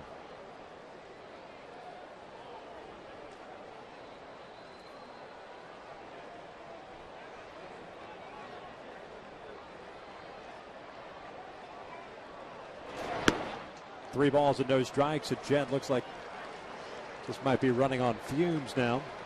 Like I said, anytime you see a pitcher who's been pinpoint with his control pretty much the entire game, all of a sudden pitches that are up in the strike zone, means your legs are getting a little bit tired. It doesn't take O'Day long to get loose either. He should be ready to go in the bullpen. Peter Borges is the man on deck, right-handed batter.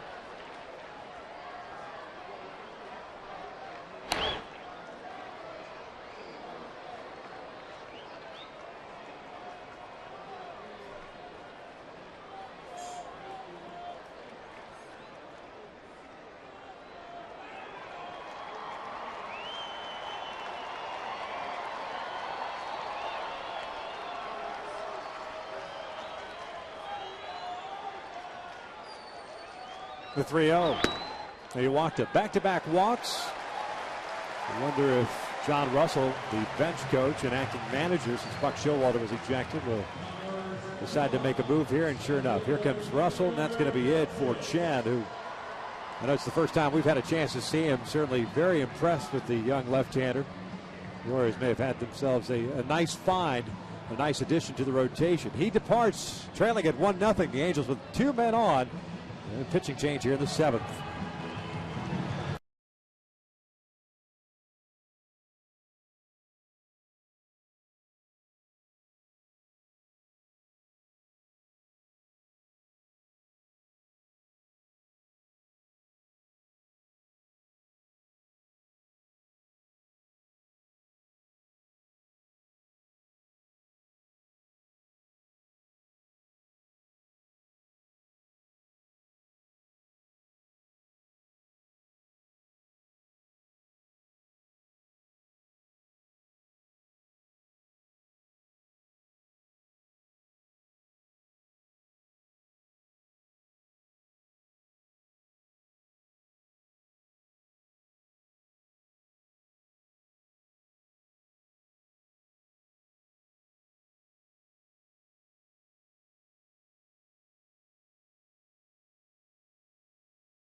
1-0. Want to remind you that on May the 1st, the Angels will be taking on the Minnesota Twins at 7:05.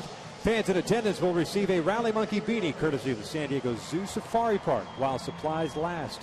Purchase tickets today at the Angels Stadium ticket office or by logging on to angels.com.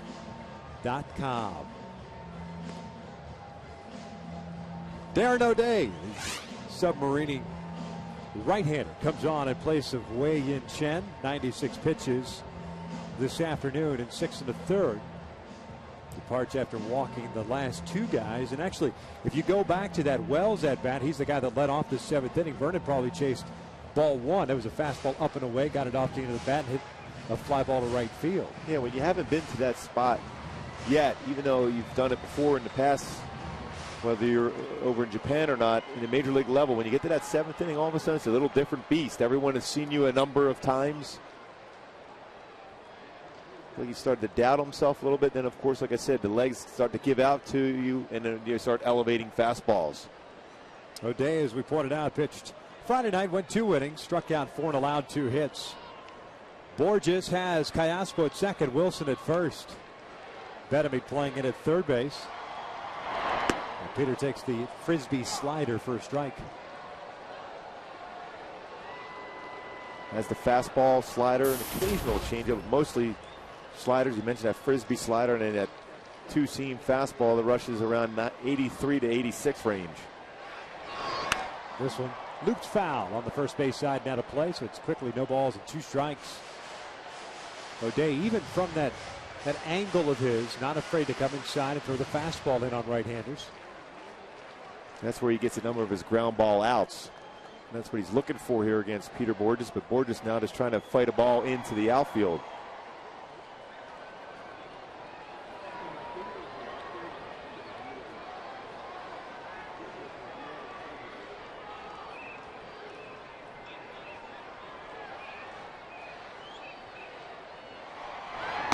There's that fastball. It sails high. 1 ball, 2 strikes. 5 hits for the Angels, 4 for the Orioles.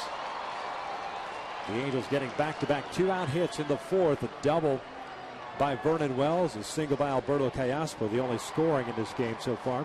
Markakis playing pretty shallow and right. Callaspo trying to get a bigger secondary lead to be able to score if Borges hits the ball towards Markakis. Robert Andino, the second baseman, trying to keep him as close to the bag as possible. A little bit high. 2 balls, 2 strikes.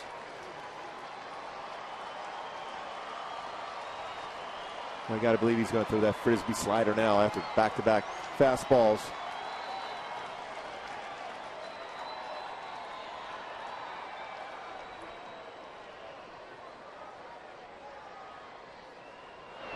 There it is, and it's fouled off.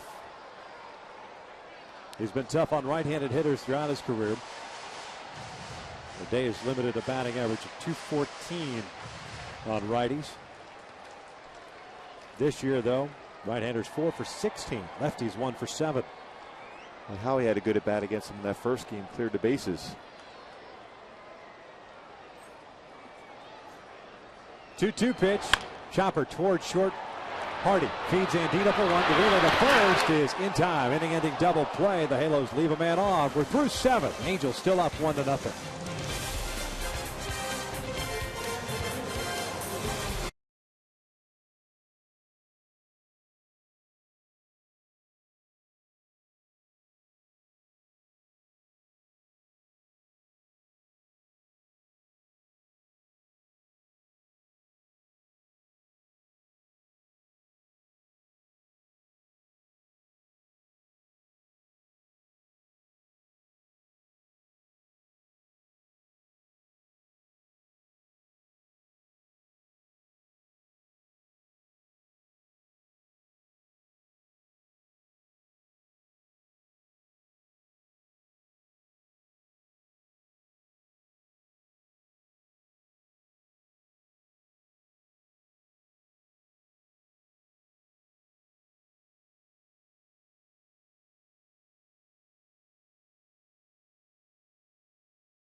Dan Herron from the get-go just had outstanding stuff. Cut fastball in on the hands. Good fastball away against Reynolds also, but Alberto Callaspo, his second hit of the game, a little flare in the right field, scores. Vernon Wells, who hit a double, only scoring of the game so far.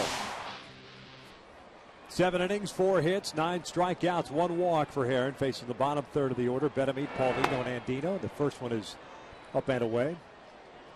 Scott Downs is up in the Angels' pen. Scott was playing some catch towards the end of the 6th inning.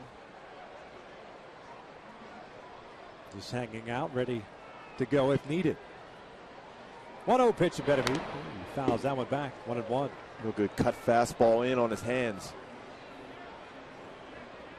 Again, a cut fastball so effective, especially if you're a right-handed batter or lefty when you go inside, because it looks like a bad fastball for a hitter. You start the bat head out and gets on your handle. This one reaching for it, bouncer over to Trumbo, takes it himself, 1 away.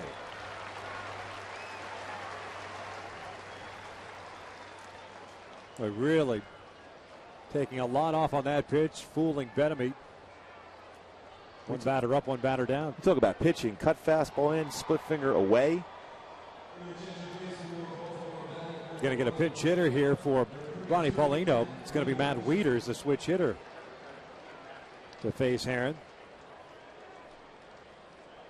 Wieters will more than likely stay in the game and do the catching.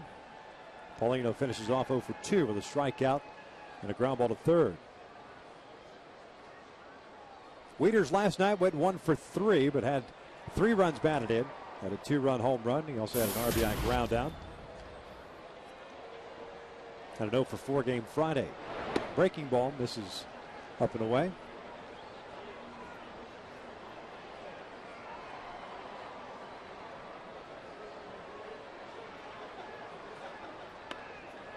There's a strike. Wieters a very good fastball hitter. Especially when you come in as a pinch hitter, too. It's a great idea if you're a pitcher to throw all speed pitches. The 1-1. This one line to left, a base hit. So a man on for Robert Andino.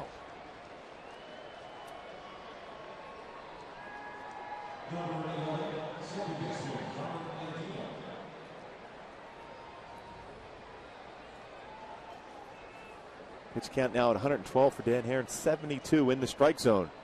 Well, he's been getting a lot of ground balls throughout this game. He'd like to get one right now on an infielder.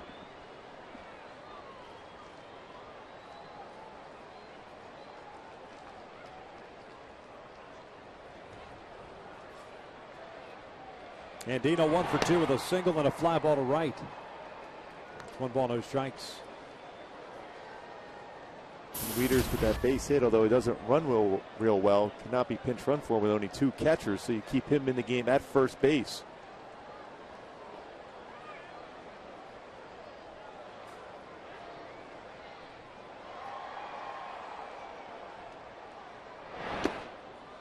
Two balls and no strikes.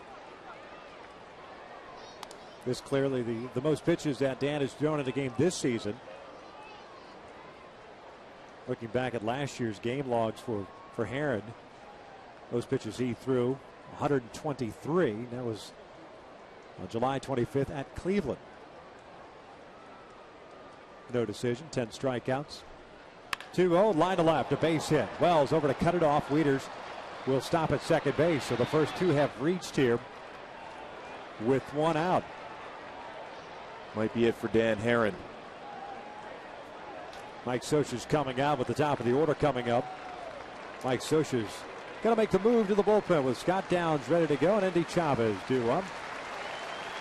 And Herron will get a terrific round of applause. He'll depart with property at first and second, and with a 1-0 lead.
this afternoon. Gave up that pinch hit single to Wieters, followed by the Andino single, so he is no longer in the ball game. Responsible for the two guys on base, as Andy Chavez will come up to face left-hander Scott Downs. When Scott Downs is a guy that can get that ground ball out, which Mike Scioscia would love to be able to see at an infielder right now.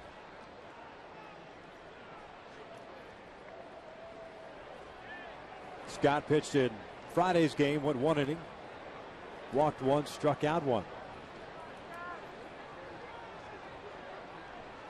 Pitching in his 7th game, 4 2/3 innings, 3 hits, 3 punch outs, and 1 walk. Andy Chavez today 0 for 3. Wieters at second base, Andino at first. The first offering is in for a strike. Callaspo playing in at third base, guarding against the bunt.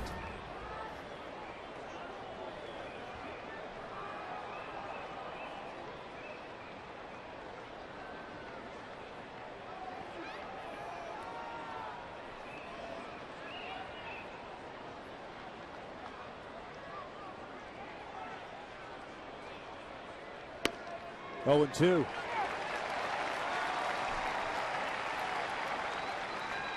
Now you got that option to go a little bit further off the plate. Great spot at 90.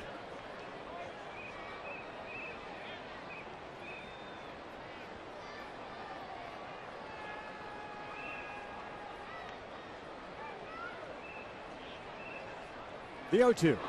This one looped out towards shallow center field. Borges coming on. Won't make the play. It falls in for a hit, and they're loaded up. A little too much to the plate, even though it was a flare into the outfield. It caught middle part of the plate. It was down. Fooled him, but still able to keep his hands back because it got a little bit too much. Scott wanted to throw that ball off the outside corner.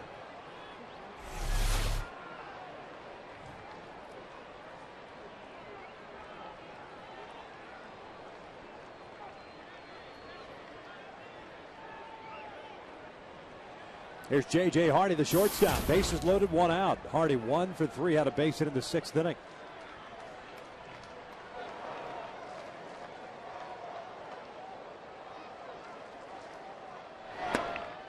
Breaking pitch for a strike.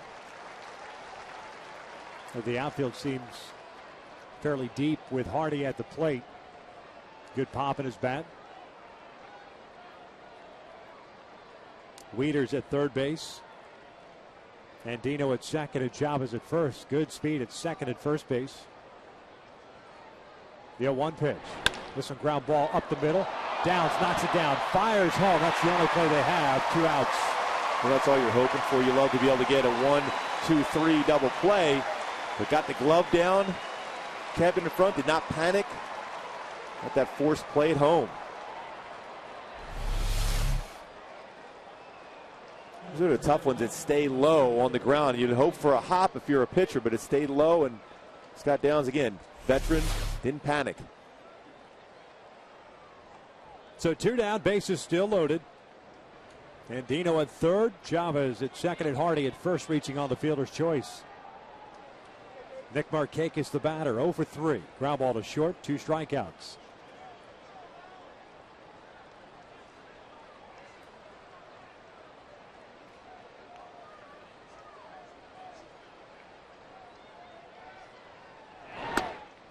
Just off the plate, 1 ball, no strikes.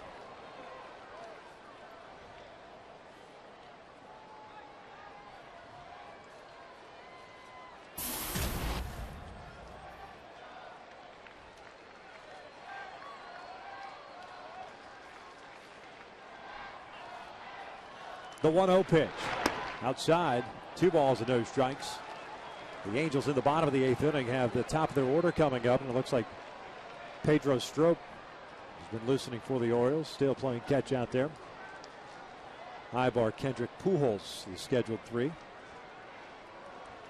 But Scott Downs trying to get out of this top of the 8th inning with the Angels on top. 2-0 offering. Markakis grounds one through the hole. That's a base hit. 1 run is in. Wells is going to come up and firing, trying to get Andy Chavez. The throw to the plate is not in time. Baltimore's up 2-1.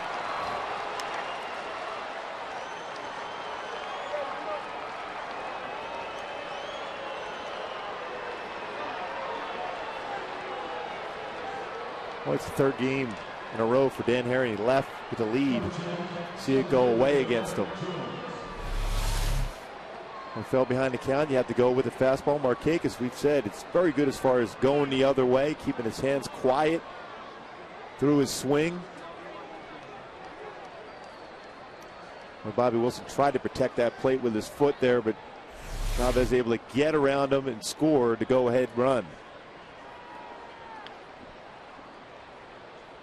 Still 2 outs, and here's Adam Jones.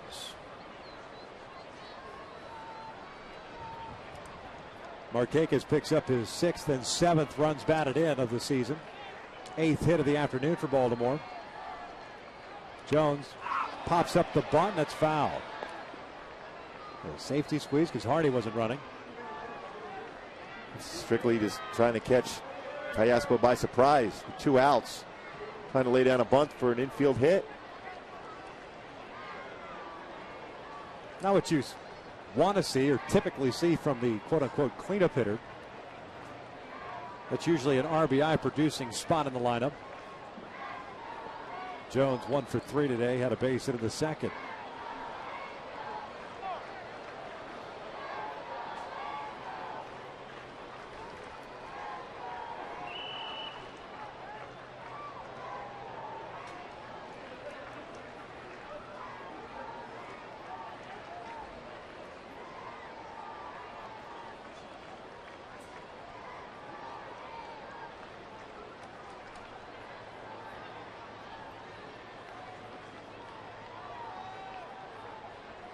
Yeah, 1. Down and in. 1 ball, 1 strike.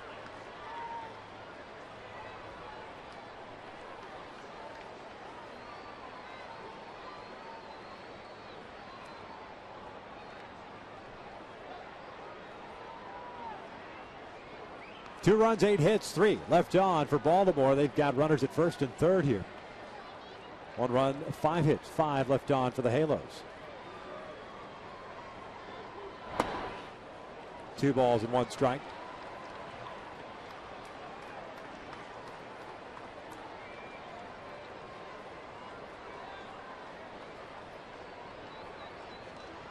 Two runs getting charged at Dan Herring. His book is now closed. 7 1/3 innings. 2 runs, both earned. 9 strikeouts and a walk.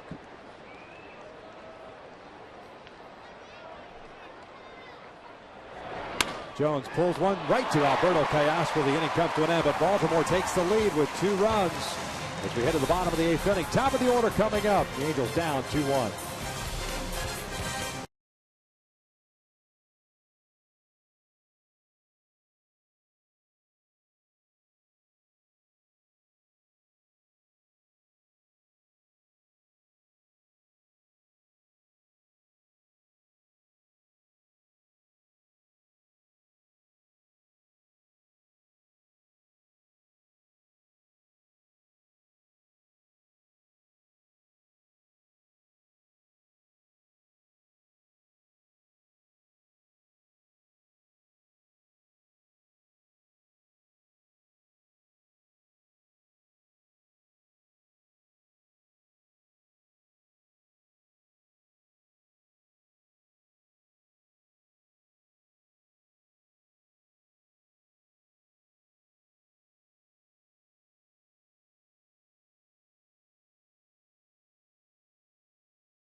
West coverage of the Angels with you this season by subscribing to MLB.tv.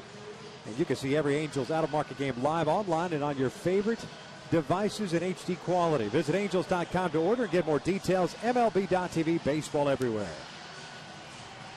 2-1 Baltimore. Darren O'Day is done after 2/3 of an inning, pardon me. He is the pitcher of record for the Orioles. He got that double play ball off the bat of Peter Borges. Pedro Strop comes on, the Dominican right-hander, 26 years of age, a waiver wire claim last September by the Orioles. Well, he has a power fastball, 93 to 98. Slider and split finger fastball. Eric Ibar leading things off, shows bunt. The breaking ball is down and in. Strop last year pitched 11 games with Texas, was 0-1 with a 3.72 ERA, and then 12 games with the Orioles after being claimed. Went 2-0 and a .73 ERA. 12 strikeouts in 12 1/3 innings. Ibar today 1 for 3, had a leadoff double in the first. Fastball is in for a strike. First appearance of the series for Strop.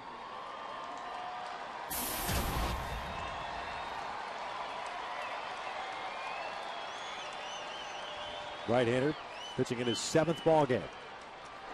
Breaking ball down and in. 2 balls and 1 strike. Strop with 8 innings of work so far, 4 hits, 8 punch-outs, 4 walks. And he's got a 1-1 record. Eric followed by Howie Kendrick, then Albert Pujols, Torrey Hunter if we get that far. 2-1 pitch. Ibar fouls it back, 2-2.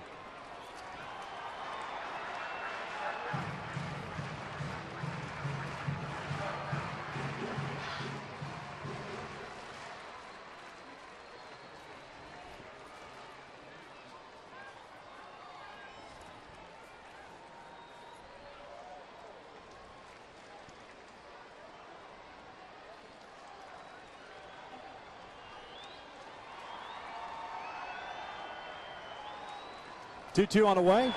Swing and a miss. Got him with a high fastball. Down goes Ibar. 1 out. Boy, difficult pitch to catch up to. High fastball.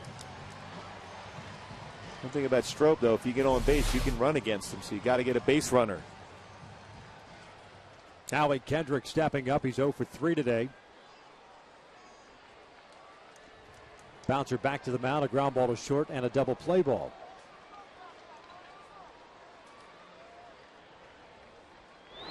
Fastball high, 1 ball, no strikes. The Angels with a run in the 4th.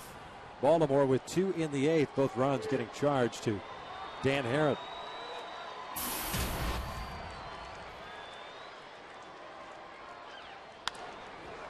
Now he fouls it back. 1 ball, 1 strike.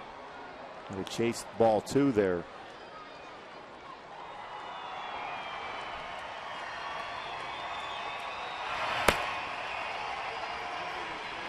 And Carpenter up along with Jordan Walden, depending on the circumstances of this inning. Now he shoots one out toward deep right center field. This one's hit well. Nick Markakis is back at the wall, and that one is gone.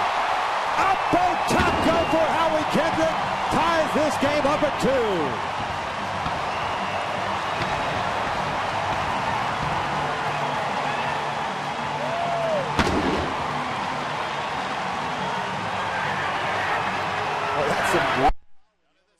To do a lot when the pitch is going to provide you with a 98-mile-an-hour fastball. Stay with it, let the ball travel, drives it out. Huge, big fly for Howie Kendrick the other way. 2nd home run of the year. To go along with 5 doubles and a triple. Here's Albert Pujols. 1 out, nobody on. Albert looks at a breaking pitch for a strike. First home run for the Angels since the 9th inning home run hit by Vernon Wells Tuesday. The 0-1. Swinging a chopper foul up the line. It's quickly no balls, 2 strikes. The 11th, just the 11th home run hit by the Angels this year. Last in the American League in that category coming into today. Albert 0 for 3, a fly to left and a couple of strikeouts. Fastball, ground ball to short. Hardy has it. 2 down.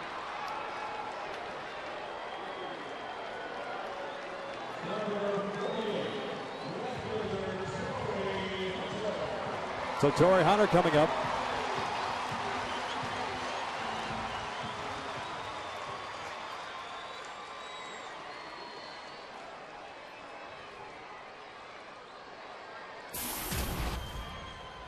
Torrey's 0 for 2. A walk, a strikeout, the ground ball to third. Lays off the high fastball. They wanted appeal. He went around. Dan Iasonia rings it up, and it's 0-1. Matt Wieters, who pinch hit in the 8th, immediately asking for help.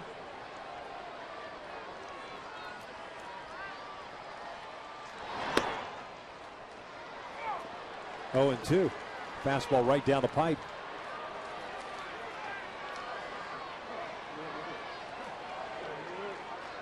Well, that was a pretty odd take from Torrey there.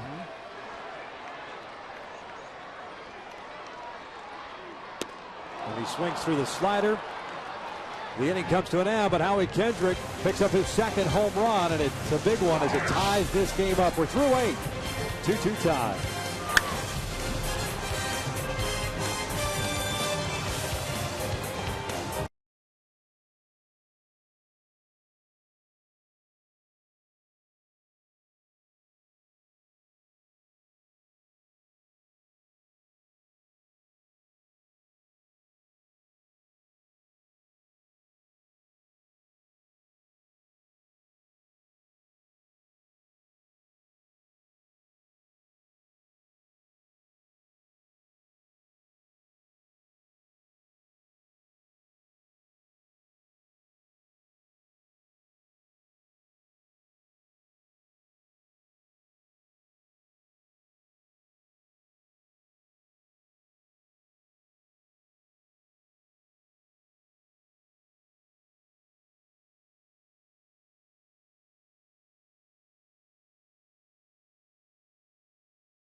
A solo shot the opposite way here in the bottom of the 8th inning to tie things up at 2 as we start the 9th. Scott Downs back out. Jordan Walden loosening in the pen. He's actually been throwing for a little while, so we'll see how long Mike Scioscia goes with Scott, who's thrown 12 pitches so far. It's Chris Davis, Mark Reynolds, Wilson Benemit, the scheduled 3 for the Orioles here in the 9th. Davis takes the sweeping breaking ball high. It's 1 ball, no strikes. You got to be careful with Davis. Has good pop in his bat. He's 0 for 2 today. 2 strikeouts and 1 walk. He's also thrown out trying to steal second base, and that happened in the 7th. Ayaspo playing in at third. Breaking pitch. This is low. 2 balls and no strikes. Boy, that pitch completely fooled Davis and just missed downstairs.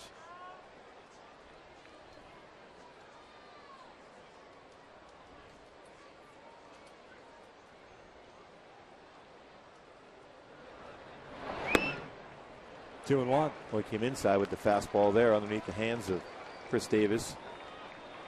More than likely looking away for a pitch, whether it's a breaking ball or a fastball.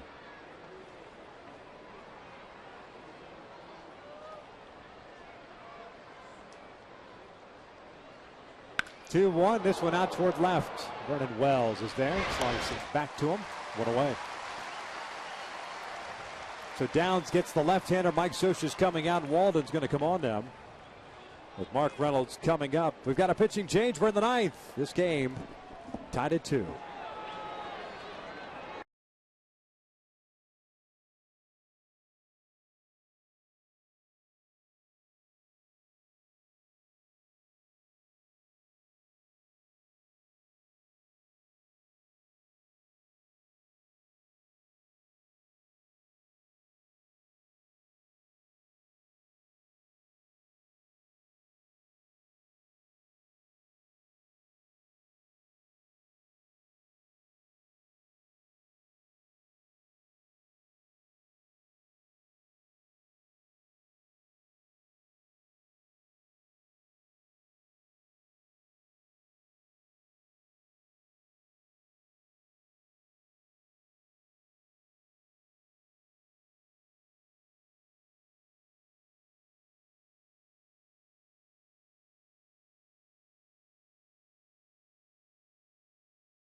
Jordan will be facing Mark Reynolds and then Wilson Bettamy. Walden pitching in his 5th game, no record of .491 ERA, picked up his first save of the season just the other day. That was that 6-3 win on Friday. Threw the ball well, working on the changeup and the slider. Had 1 walk, 1 strikeout. And the bottom line with Jordan is you always want to make sure you just aren't overthrowing your pitches. You have better command with your fastball, better break on your slider, and of course better opportunity to throw your changeup for a strike. Mark Reynolds, the DH, 0 for 3. 2 strikeouts and a fly ball to left. Swinging first pitch comes up empty on the breaking ball, and it's 0-1. Just guessing fastball first pitch, got a slider instead.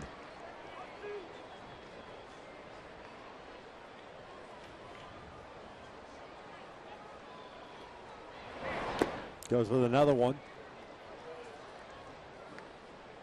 1 ball, 1 strike.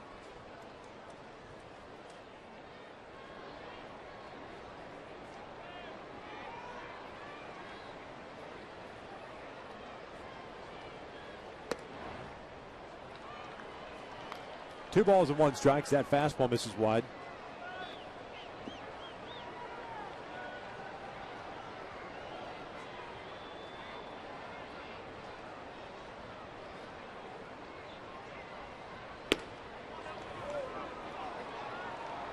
You get that terminology for a hitter pulling off on the baseball. Same thing as a pitcher when your front shoulder flies open like that for Jordan Walden. You pull off on your pitches. Mike Butcher looks on, and they've worked a lot in the bullpen as far as not allowing that to happen. 3-1 pitch fouled off. Full count.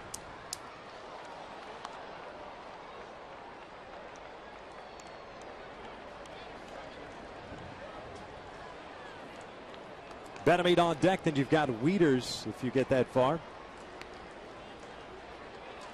Here comes the 3-2. This one's popped up. Playable. Howie Kendrick is out.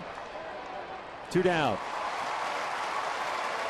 And a good adjustment the last 2 pitches as far as keeping that front shoulder in there, allowing him to get over the front leg with that fastball.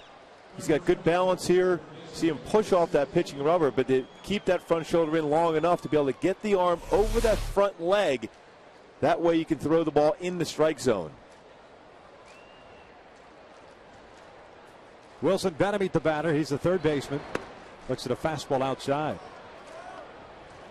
The Orioles have Jim Johnson, their closer, out of the bullpen. Waiting to see what happens. Pedro Strop pitched the 8th inning. That pitch is off the plate. It's 2 balls and no strikes. The Angels in the bottom of the 9th inning have Trumbo, Wells, Callaspo due up.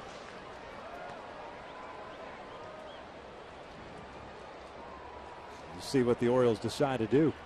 The 2-0 pitch. Bettamy fouls it back. Now we got a piece of Bobby Wilson.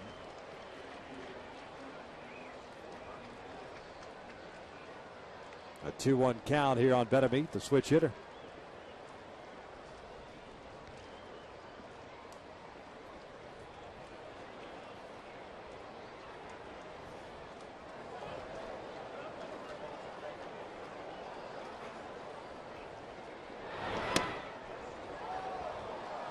Pretty good pitch.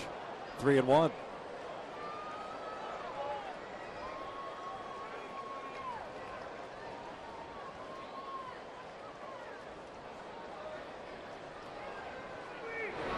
And he walked a 2-out walk, puts a man on, and now you've got to deal with Wieters.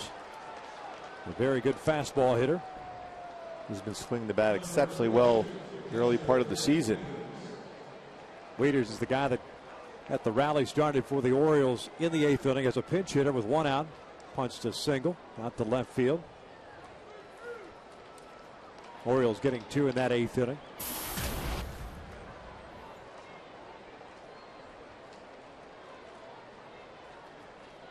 Swings first pitch, and skies went out to right. Playable for Torrey Hunter. That will end the top of the 9th inning. We head to the bottom of the 9th. Trumbo, Wells, Callaspo. This game tied at 2.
We are tied at 2. We welcome you into our broadcast booth. Victor Rojas along with Mark Gubiza. And Pedro Strop is back out there for the Baltimore Orioles. It's unfortunate for Dan Herron because he threw the ball exceptionally well today. Boy, he had command of all of his pitches. His fastball early on, the split finger, the cut fastball, did a tremendous job. But again, Strop here, all you got to do is try to square up the baseball because he throws pretty firm. We saw what Howie was able to do. A lot of power at the plate here for the Angels coming up. Mark Trumbo to lead things off here against Strop, followed by Vernon Wells and Alberto Callaspo. Trumbo today 0 for 3, 2 strikeouts. Swinging first pitch, chops went over to short. Hardy will throw him out.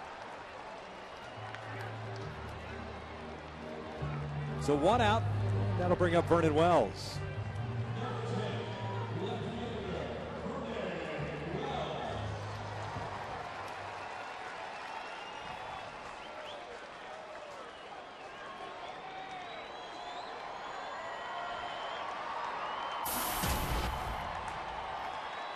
Vernon today 1 for 3, had a double with a run scored in the 4th. Looks at a fastball on the inside corner for a strike.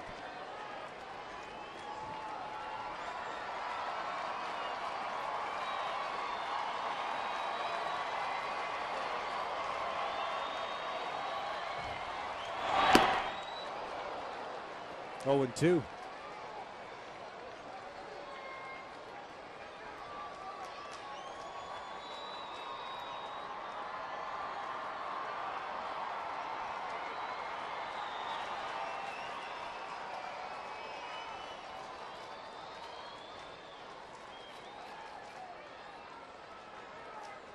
No balls, 2 strikes with 1 out, nobody on.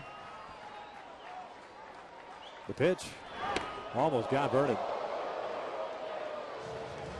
Overthrowing the fastball there, and it's 1 and 2. That'll keep you honest. Especially when you're kind of looking away for something and all of a sudden the fastball up and in. Upper 90s. Well, you're up there just trying to protect. Fastball runs in like that.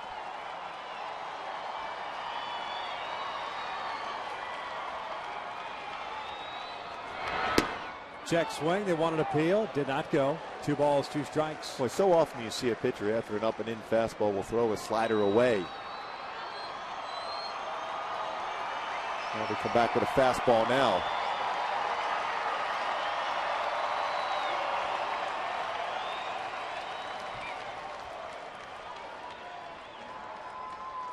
Two. Check swing, he went around that time. Campos rings him up. 2 down.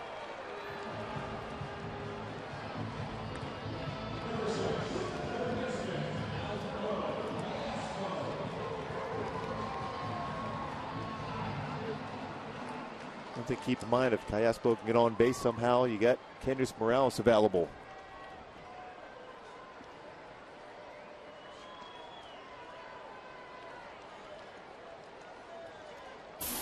Troy Hawkins loosening for the Angels in the bullpen. Alberto takes outside. Callaspo today 2 for 2. Couple of singles, an RBI, and a walk.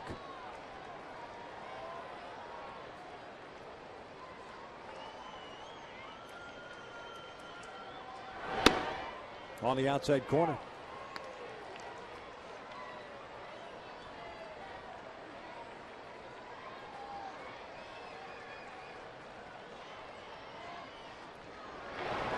Swinging through the high fastball.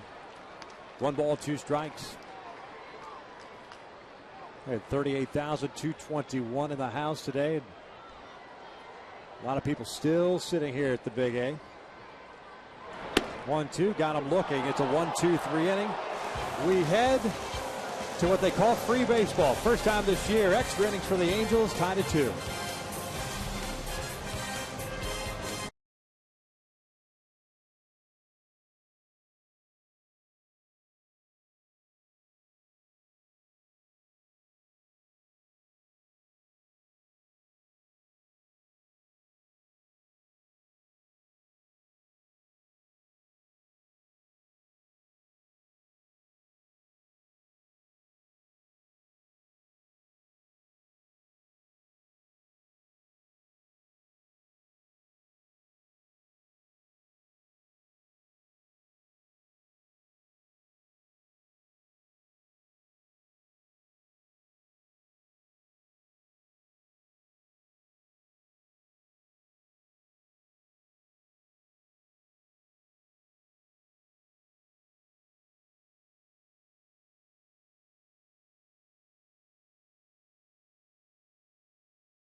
innings. Alberto Callaspo, base hit, Flair scores. Vernon Wells, that point with the only run of the ball game, but Nick Markakis with the bases loaded, went with the fastball, hits it in the left field, drives in 2, giving the O's the lead. And then Howie Kendrick gets a fastball up and goes the other way to tie it up. Here we are in the extra innings here in the 10th, 2-2 with the power of Howie Kendrick. Here in the 10th inning, Baltimore will have 9-1-2 due up. Andino, Chavez, and Hardy to face the new pitcher. It's LaTroy Hawkins, the veteran, coming on in place of Jordan Walden. Walden went 2/3 of an inning. Issued 1 walk and the rest zeros. Halos last year, 8-13 in extra inning games. This is the first time that they've provided everybody some free baseball. 7th game for LaTroy Hawkins. The first pitch is down low. LaTroy pitched 1/3 of an inning in Friday's victory. Andino today, couple of hits, 2 for 3. A single and a run scored in that 8th inning. A single in a 3rd. 2 balls, no strikes.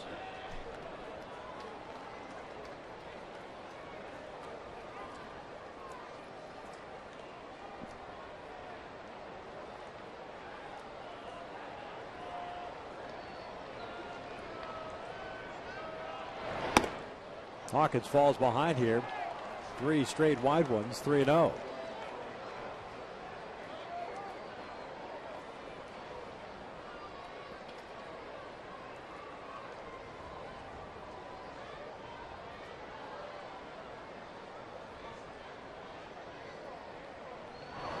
There's a strike, 3-1.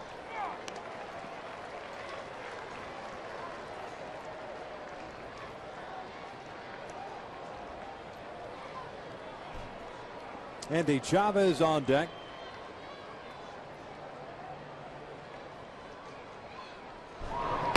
Andino takes strike 2.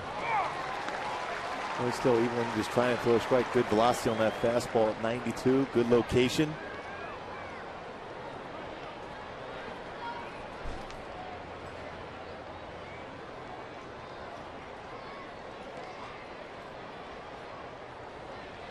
Three twos, fouled off to the right.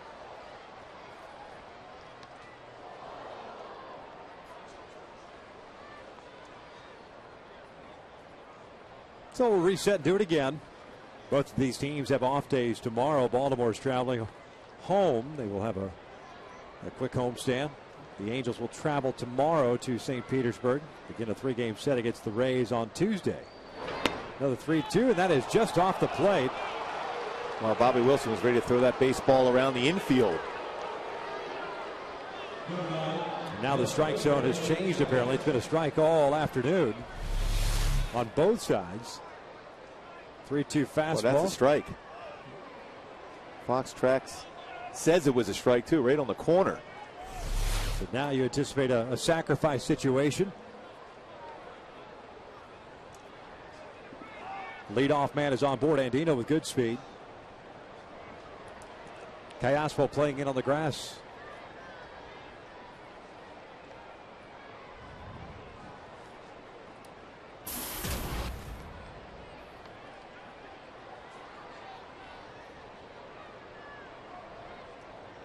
Andino has himself a pretty good lead over at first. And also why you do that is just to see if the batter is going to square around to bunt.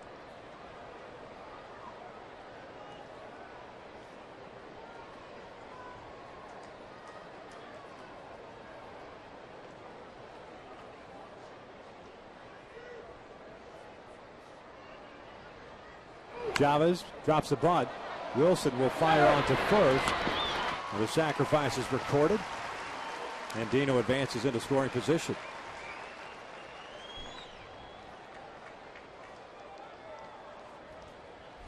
Well, he made a nice job of getting that ball down and deadening it right in front of the plate. Bobby Wilson forced to make the play. Nice throw. That's how he's covering.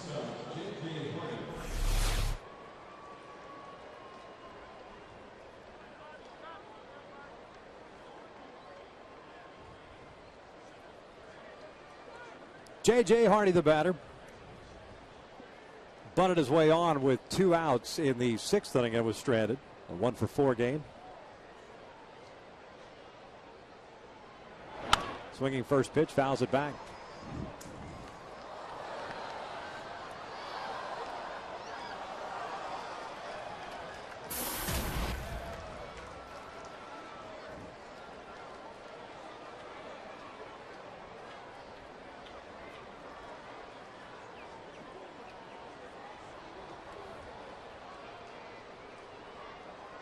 Orioles with 2 guys up and loosening in their pen, a left-hander and a right-hander. Troy Patton is a left-hander. Jim Johnson, the righty. This game stays tied. It'll probably be Patton. If the Orioles take the lead, it'll be the closer Johnson.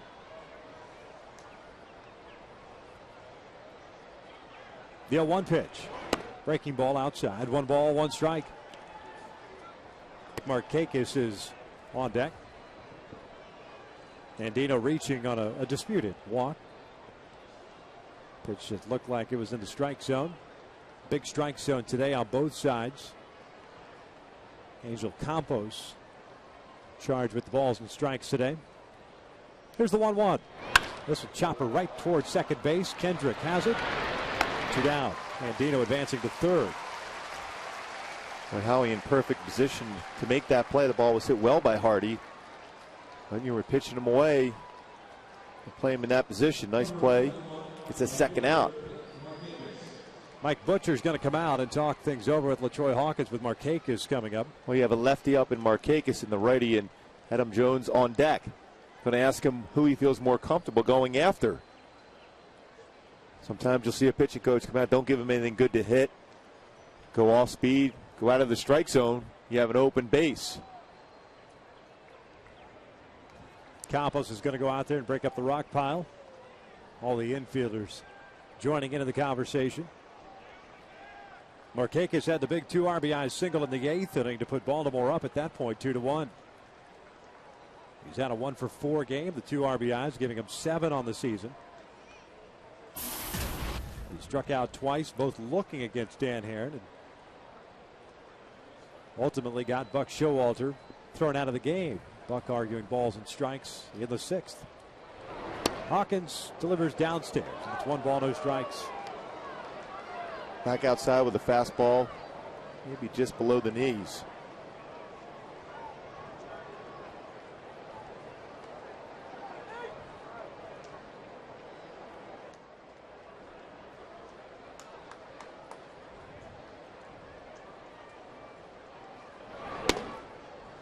On the inside corner. And now Markakis, for the 3rd time this afternoon, doesn't like the strike zone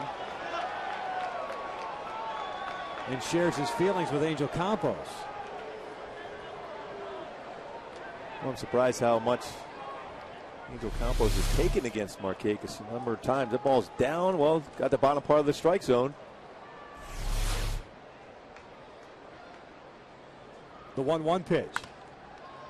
Fouled off the left with 1-2.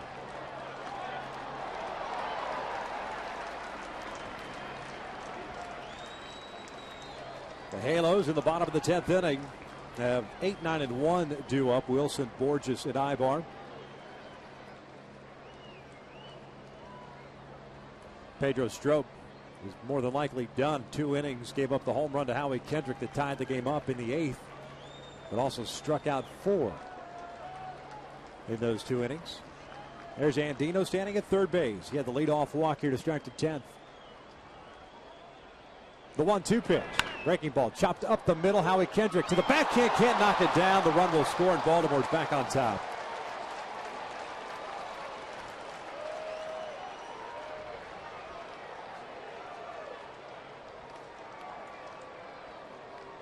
Well, they end up cashing in that walk. The leadoff walk to Andino. Ran a pretty good pitch on that walk, but a curveball up the middle. Howie tries to dive and backhand and make the play, but just off the glove. Tough play for Howie. Markakis runs well, too. From the left side going down the line would have been a difficult throw anyhow. It is a base hit, and Markakis picks up his 3rd run batted in.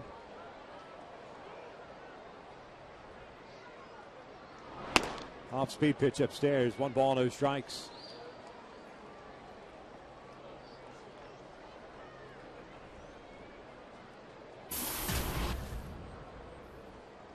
So Jim Johnson will be coming on at the bottom of the 10th inning, the Orioles closer. Figure you'll get a pinch hitter for Bobby Wilson.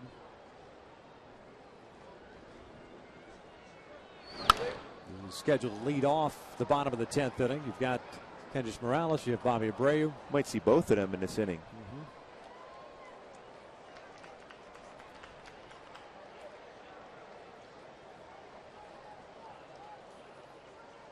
Adam Jones today 1 for 4.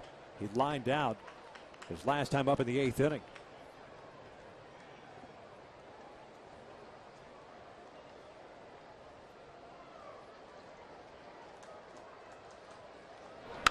Chopper to third. Callaspo will go the short way. They force out Markakis, but Baltimore retakes the lead. They get an RBI single by Markakis. We head to the bottom of the 10th. Orioles lead at 3-2.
Jim Johnson, the closer for the Orioles, is on for Pedro Strop, trying to close it out for Buck Showalter and trying to avoid the series sweep. And it looks like Meiser Sturis is going to lead things off here.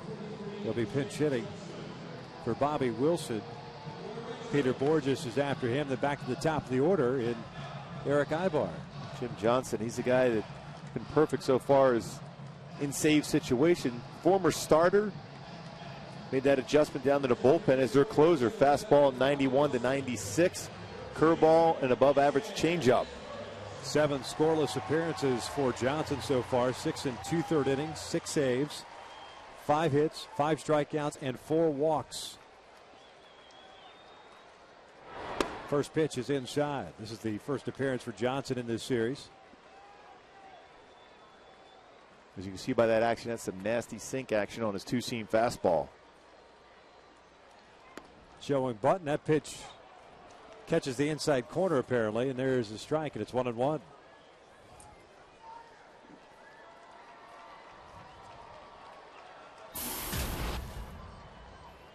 Sturis hitting .333 on the season as he swings through that fastball. It's 1-2.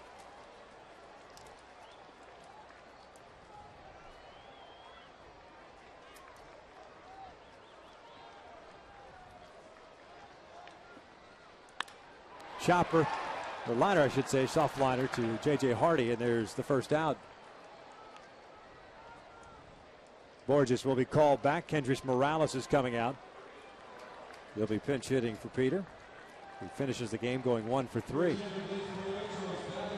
Boy, against Jim Johnson, Morales is just going to try to force him up with his fastball. If he's downstairs with that fastball, very difficult to hit in the air with that sinking action. So force it up, get ahead of the count, and that's when you have a better chance of driving the ball.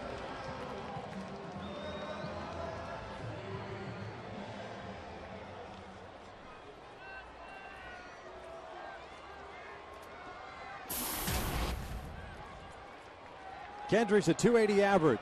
1 home run, 5 runs batted in from the left side of the plate, .333. His one and only home run coming on Monday off Brandon McCarthy the opposite way. He'll look at a strike. Well, you can see that sink in action. Very difficult to hit that ball in the air.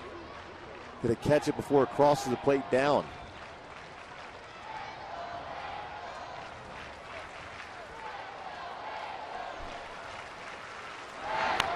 Now went off the end of the bat, going back outside. It's no balls, 2 strikes. A good changeup he has.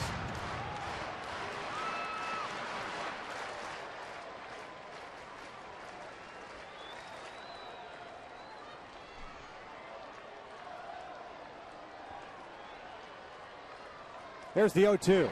Outside. 1 ball, 2 strikes. 97-mile-per-hour fastball. Well, that's just for show, changing the eye level. Like it come right back with that sinking fastball. But the thing is, Kendricks is very good going the other way with that pitch. The 1-2.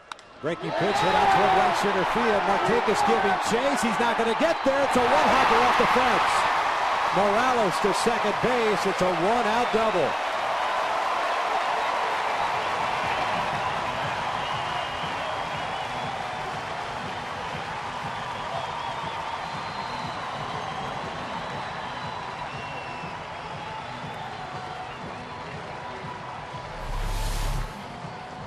Boy, threw him a curveball and got it elevated. And like I said, if you're going to be able to do some damage, you try to get a pitch up against Johnson. If he's down in the strike zone, very difficult to get lift.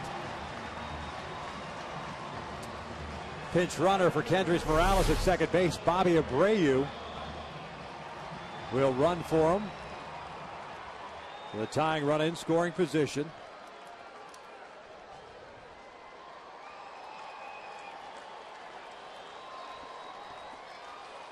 Here's Eric Ibar, 1 for 4, had a double in the first.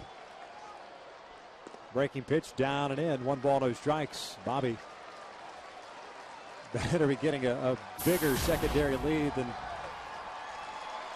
he just took. This Marquez a great arm in right.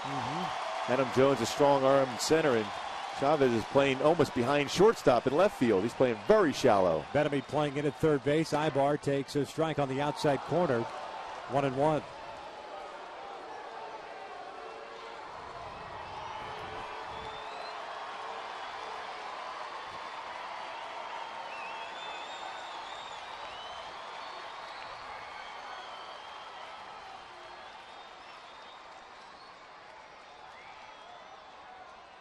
The 1-1 pitch.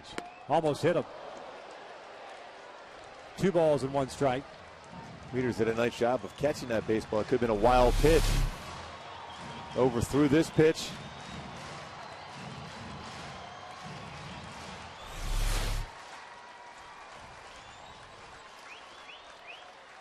Davis off the line at first base, backing up a little bit. Benamy more towards the line than anything else. Big hole on the left side of the infield. Hardy now moves back. 2-1s, fouled off to the left. 2 balls, 2 strikes on Eric Ibar with Howie Kendrick on deck.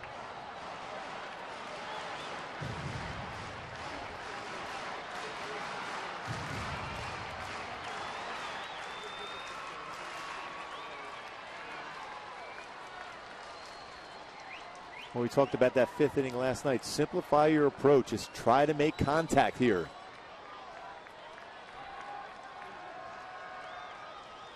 Outfield very shallow, as we've already pointed out. Chavez, Jones, and Marquez, and that pitch is downstairs, not by much. A full count. A gutsy take by Eric Ibar, considering the strike zone of Angel Campos today. And again, it catches the lower part of that strike zone inside. That part of the plate, he hasn't been calling lots. The outside part to a lefty or any inside to a right-handed batter. Abreu representing the tying run, leads off at second base, a 3-2, and that's lifted in the air toward right center. Drifting back is Adam Jones. They'll make the catch. Abreu will tag, head to third base. He will stay right there, but there are 2 outs. Well, it's important to get into that position, too, because of the fact that Jim Johnson is a guy that can bounce some pitches in the dirt. And you got the right guy up here. Last time up for Howie, got a fastball up and went the other way. It is second home run of the season. At that point, tying the ball game up. It's another opportunity.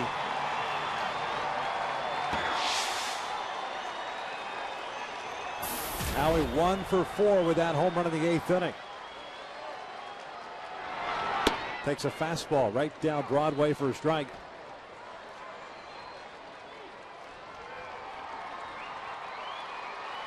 Second home run of the season for Kendrick in that 8th inning, a solo shot. Now with 7 runs batted in. The 0-1 outside. 1 ball, 1 strike.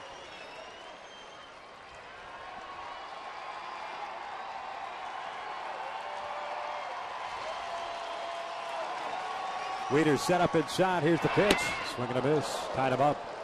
1-2. Boy, that fastball just looked good over the plate. Then next thing you know, it runs underneath your hands. At 95. And be aware of this pitch potentially in the dirt, especially if he throws a breaking pitch. Weeder set up outside. The 1-2. Overthrows the fastball down and away. 2 balls, 2 strikes.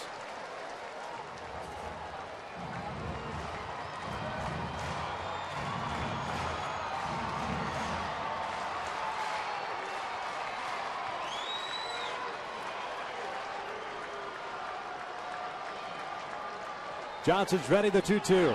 Kendrick strikes out, swinging. The Orioles take the finale of this one by the final of 3-2. Boy, this a well-pitched game by both sides. Jim Johnson with that nasty moving fastball, very difficult to be able to square up. Candace Morales came off the bench with that big double, but you look back at that 8th inning of Markakis able to keep his hands back and hit that ball into left field to drive in 2 runs. Pedro Strop picks up the win in relief. LaTroy Hawkins gets saddled with the loss. Johnson picks up the save. The finale of this homestand goes to the Baltimore Orioles. 3-2 the final. Stick around as Chris McGee and Jose Mota will break things down on Angels Live, and that's coming up next.